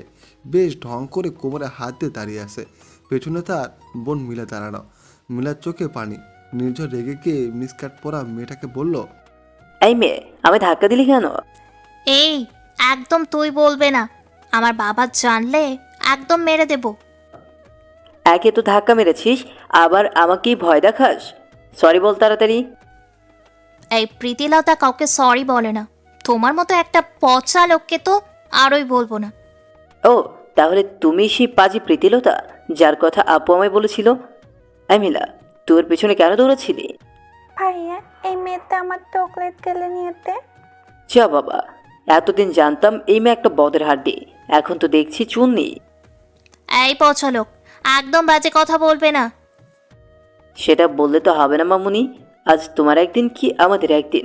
এই মিলা, মালটাকে ধর, আজ একে একটা শিক্ষা দিয়েই ছাড়ব। মিলা আর নির্ঝর মিলে ছোট প্রীতিলতাকে চেপে ধরলো। তারপর ও সারা শরীরে কাতকুতু দিতে লাগলো। প্রীতিলতা হাসতে হাসতে লুটে পড়ছে আর ছোটার জন্য মোর্চাতে লাগলো। পেরিয়ে গেছে 7 মাস। তারপর আবারও ছেলে হয়েছে। ছেলের নাম রাখা হয়েছে আদিত্য। অপরদিকে নির্ঝর আর প্রীতিরও বেশ বন্ধুত্ব হয়েছে। সবাই ঠিক করেছে বড় হলে প্রীতি আর নির্ঝরের বিয়ে দেবে। একজন আরেকজনের সাথে ওরা বড্ড খুশি থাকে। নির্ঝর এখন প্রীতিকে বেশ আদর করে। প্রীতি বিয়ে কি খুব একটা বোঝে না, কিন্তু নির্ঝর বেশ ভালোই বোঝে। নির্ঝর, আবেশ আর প্রীতি একই স্কুলে পড়ে এখন। নির্ঝর বেশ আগলিয়ে রাখে ছোট প্রীতিকে। চারু বেশ কয়েকদিন যাবৎ খেয়াল করেছে মেহান, দীপ আর ওর শ্বশুরের মধ্যে কিছু একটা নিয়ে বেশ কথা কাটাকাটি হয়, কিন্তু কি ব্যাপারে তারা কথা বলে তা চারু জানে না। কাউকে দেখলেই তাদের কথা বলা বন্ধ হয়ে যায়। চারু খুব একটা পাত্তা দেয় না, হয়তো ব্যবসায়ী কোনো ব্যাপার, তাই কিছুই মনে করে না। দিনগুলো বেশ ভালোই কাটছিল সবার, কিন্তু সুখ বেশি দিন কারো কপালে টিকে না। চৌধুরীর বাড়ির সুখও টিকল না। মেয়েনের মৃত্যুর সংবাদ সবার জীবনে লণ্ডভণ্ড করে দিল। 1 সপ্তাহ আগে মিহান আর দীপ চট্টগ্রাম যায় একটা ডিল ফাইনাল করতে, কিন্তু মিহানকে হঠাৎ করে তার বাবা ঢাকা আসতে বলে টেলিফোনে। মিহান বাড়ির উদ্দেশ্যে রওনা দেয়, কিন্তু বাড়ি ফেরার পথে একটা ট্রাক মিহানের গাড়িতে ধাক্কা মারে সজোরে, যার ফলে রাস্তার মধ্যেই মিহান মারা যায়। তার শরীরে এক পাশ থেতলে যায় খারাপভাবে। মিহানের লাশ বাড়িতে আসার পর কান্নার রোল পড়ে যায়। মিহানের বাবা ছেলের লাশের দিকে তাকিয়ে রইলেন। তার চোখ থেকে 2 ফোঁটা পানি গড়িয়ে পড়ল। মিয়ান মারা যাওয়ার 2 দিন পার হয়ে গেছে। মমতা বেগম হাসপাতালে ভর্তি। ডাক্তার বলেছে ছেলের মৃত্যু মেনে নিতে পারেননি, তাই মমতা বেগম মানসিক ভারসাম্য হারিয়ে ফেলেছেন। তাকে এখন ঘুমের ইঞ্জেকশন দিয়ে রাখা হয়। ছেলের জন্য এখন সে একটা পাগল। মিয়ান মারা যাওয়ার পর মমতা বেগম চিৎকার করে কাঁদছেন লাশ ধরে। ছেলের থেতলে যাওয়া মুখটা ধরে হাওয়া করে কেঁদেছেন। অন্যদিকে মিয়ানের বাবা ছেলের মৃত্যুর পর কেমন যেন জড় পদার্থে পরিণত হলো। সবার সাথে কথা বলা বন্ধ করে দিলেন। স্ত্রীর ঘুমন্ত মুখের দিকে তাকিয়ে নিঃশব্দে কাঁদতেন। মুষলধারে বৃষ্টি হচ্ছে। মেঘলা আকাশের দিকে তাকিয়ে আছে চারুর শ্বশুর। তার চোখের পানি বৃষ্টির পানির সাথে মিলেমিশে একাকার হয়ে যাচ্ছে। আকাশের দিকে তাকিয়ে তিনি বললেন, আমায় ক্ষমা করে দিও বাবা, আমি তোমায় জন্ম দিয়েছি ঠিকই, কিন্তু বাবা হতে পারিনি। তোমায় জোর করে পাপের জগতে এনেছিলাম। তুমি ঠিকই বলেছিলে টাকায় সুখ হয় না। তুমি ঠিকই বলেছিলে আপনজনের মৃত্যু মেনে নেওয়া কঠিন। আমি তো তখন তোমার কথায় আনন্দ পেতাম বাবা, তাহলে আজ কেন তোমার চলে যাওয়া মেনে নিতে পারছি না? তোমার থেতলে যাওয়া মুখটা ধরে কেন কাঁদতে পারিনি আমি? কিভাবে ছুঁয়ে দিতাম তোমার শেষবারের মতো? আমার এই হাত যে তোমায় ছোঁয়ার ক্ষমতা রাখে না বাপ। সেই ছোটবেলায় যদি ফেরত যেতে পারতাম, তাহলে জীবনটা আবারও নতুন করে শুরু করতাম। আমি তোমাকে মারতে চাইনি, বিশ্বাস করো, বাঁচাতে চেয়েছিলাম, কিন্তু তোমার ভাই আমার কথাই শুনল না। আমি আজ নিজের কাছে হেরে গেলাম বাবা। তোমার মৃত্যুর কাহিনী অজানা থাক বাবা, পারলে এই পাপী বাপটাকে মাফ করে দিও। পেরিয়ে গেছে আরও 5 মাস। মমতা বেগম এখন মেন্টাল হাসপাতালে ভর্তি। আয়নের বাবা অনেক অসুস্থ। 4 মাস আগে স্ট্রোক করেছিলেন। বাড়িতে কারোর মাঝে এখন হাসি খুশি নেই। সবার মাঝে পরিবর্তন এলেও দীপ বেশ ভালো আছে। পরিবারে এত সমস্যা, তাতে তার যেন কিছু যায় আসে না। সে নিজের মতো বেশ ভালো আছে। ছেলে আর বউকে নিয়ে ডায়নাকে যেন আগের থেকে বেশি ভালোবাসে দীপ। ছেলে দিহান তার নয়নের মণি। অন্যদিকে কিছুদিন যাব চারু একটা হাসপাতালে প্রধান অধ্যক্ষ হিসেবে দায়িত্ব পেয়েছেন। অন্যদিকে আয়নের ব্যবসার দিন দিন উন্নতি হচ্ছে। আর নিজের সম্পত্তি 3 ছেলে মেয়ের নামে লিখে দেওয়ার ব্যবস্থা করেছেন। কারণ দীপের সাথে আজকাল তার সম্পর্ক ভালো যাচ্ছে না। দীপ কেমন যেন বদলে গেছে। কিছুদিন পরের কথা, হঠাৎ করে একদিন চারুর বাসায় আসতে দেরি হয়ে যায়। বাড়িতে এসে চারু অবাক হয়ে যায়, কারণ পুরো বাড়ি অন্ধকার। চারু অনেক ভয় পেয়ে যায়। চারু সিঁড়ি বেয়ে কোনো রকমে উপরে উঠে সবাইকে ডাকতে থাকে, কিন্তু কেউ সাড়া দেয় না। চারু আস্তে আস্তে উপরে সিঁড়ি বেয়ে উঠে পড়ল, কিন্তু উপরে উঠে যা দেখলো তাতে তার চোখ কপালে উঠে গেল। আয়নার তার বেডরুম খুব সুন্দর করে ফুল দিয়ে সাজানো। বিছানার দিকে তাকাতে দেখলো একটা প্যাকেট রাখা। চারু প্যাকেটটা হাতে নিল। প্যাকেটের নিচে একটা চিরকুটে লেখা, আমার সুন্দরী বউটা যেন তাড়াতাড়ি রেডি হয়। এই গরমে ফ্যান ছাড়া লুকিয়ে থাকতে খুবই কষ্ট হচ্ছে আমাদের। চারু একটা স্বস্তির নিঃশ্বাস ফেললো। তারপর প্যাকেটটা নিয়ে ওয়াশরুমে চলে গেল। চারু ওয়াশরুম থেকে বের হয়ে দেখলো আয়ন দাঁড়িয়ে আছে। আয়ন চারুর দিকে তাকিয়ে রইল। চারুর পরনে তার বিয়ের সেই লাল টুকটুকে শাড়িটা। আয়নের কাছে চারুকে সেই নতুন বইয়ের মতো লাগছে। আয়ন চারুকে আয়নের সামনে বসিয়ে দিল। তারপর চিরুনি দিয়ে চুল আশ্রে একটা হাত খোপা করে দিল। তারপর নিজের পাঞ্জাবি পকেট থেকে একটা বেলে ফুলের গাছটা বের করে খোপায় লাগিয়ে দিল। চারু বুঝতে পারছে না তার সাথে কি হচ্ছে। চারু আয়নের দিকে তাকিয়ে বলল, তা মহাশয়, আজ হঠাৎ এত প্রেম কেন দেখানো হচ্ছে শুনি? আপনি আজকেও ভুলে গেছেন চারু, কিন্তু আমি বলিনি। আপনি হয়তো ভুলে গেছেন আজকের দিনে আপনি আমার বউ হয়ে বাড়িতে পা রেখেছিলেন। চারু করুণ চোখে আয়নের দিকে তাকালো। চারু এই বছরও ভুলে গেছে, কিন্তু আয়ন প্রতি বছর চারুকে সারপ্রাইজ দেয়। আয়ন চারুর হাতে কাচের রেশমি চুড়ি পরে দিল। তারপর বলল, এবার তাহলে দরজাটা খুলি চারু, কি বলেন? চারু খেয়াল করলো দরজা লাগানো। এতক্ষণ খেয়ালে করেনি সে। আয়ন দরজা খুলে দেখলো তার 8 বছরের মেয়ে প্রীতিলতা আর ছেলে দাঁড়িয়ে আছে। পেছনে ডায়না ছোট ছেলে আদিত্যকে কোলে নিয়ে দাঁড়িয়ে আছে। তার পাশে দেহান দাঁত বের করে দাঁড়িয়ে আছে।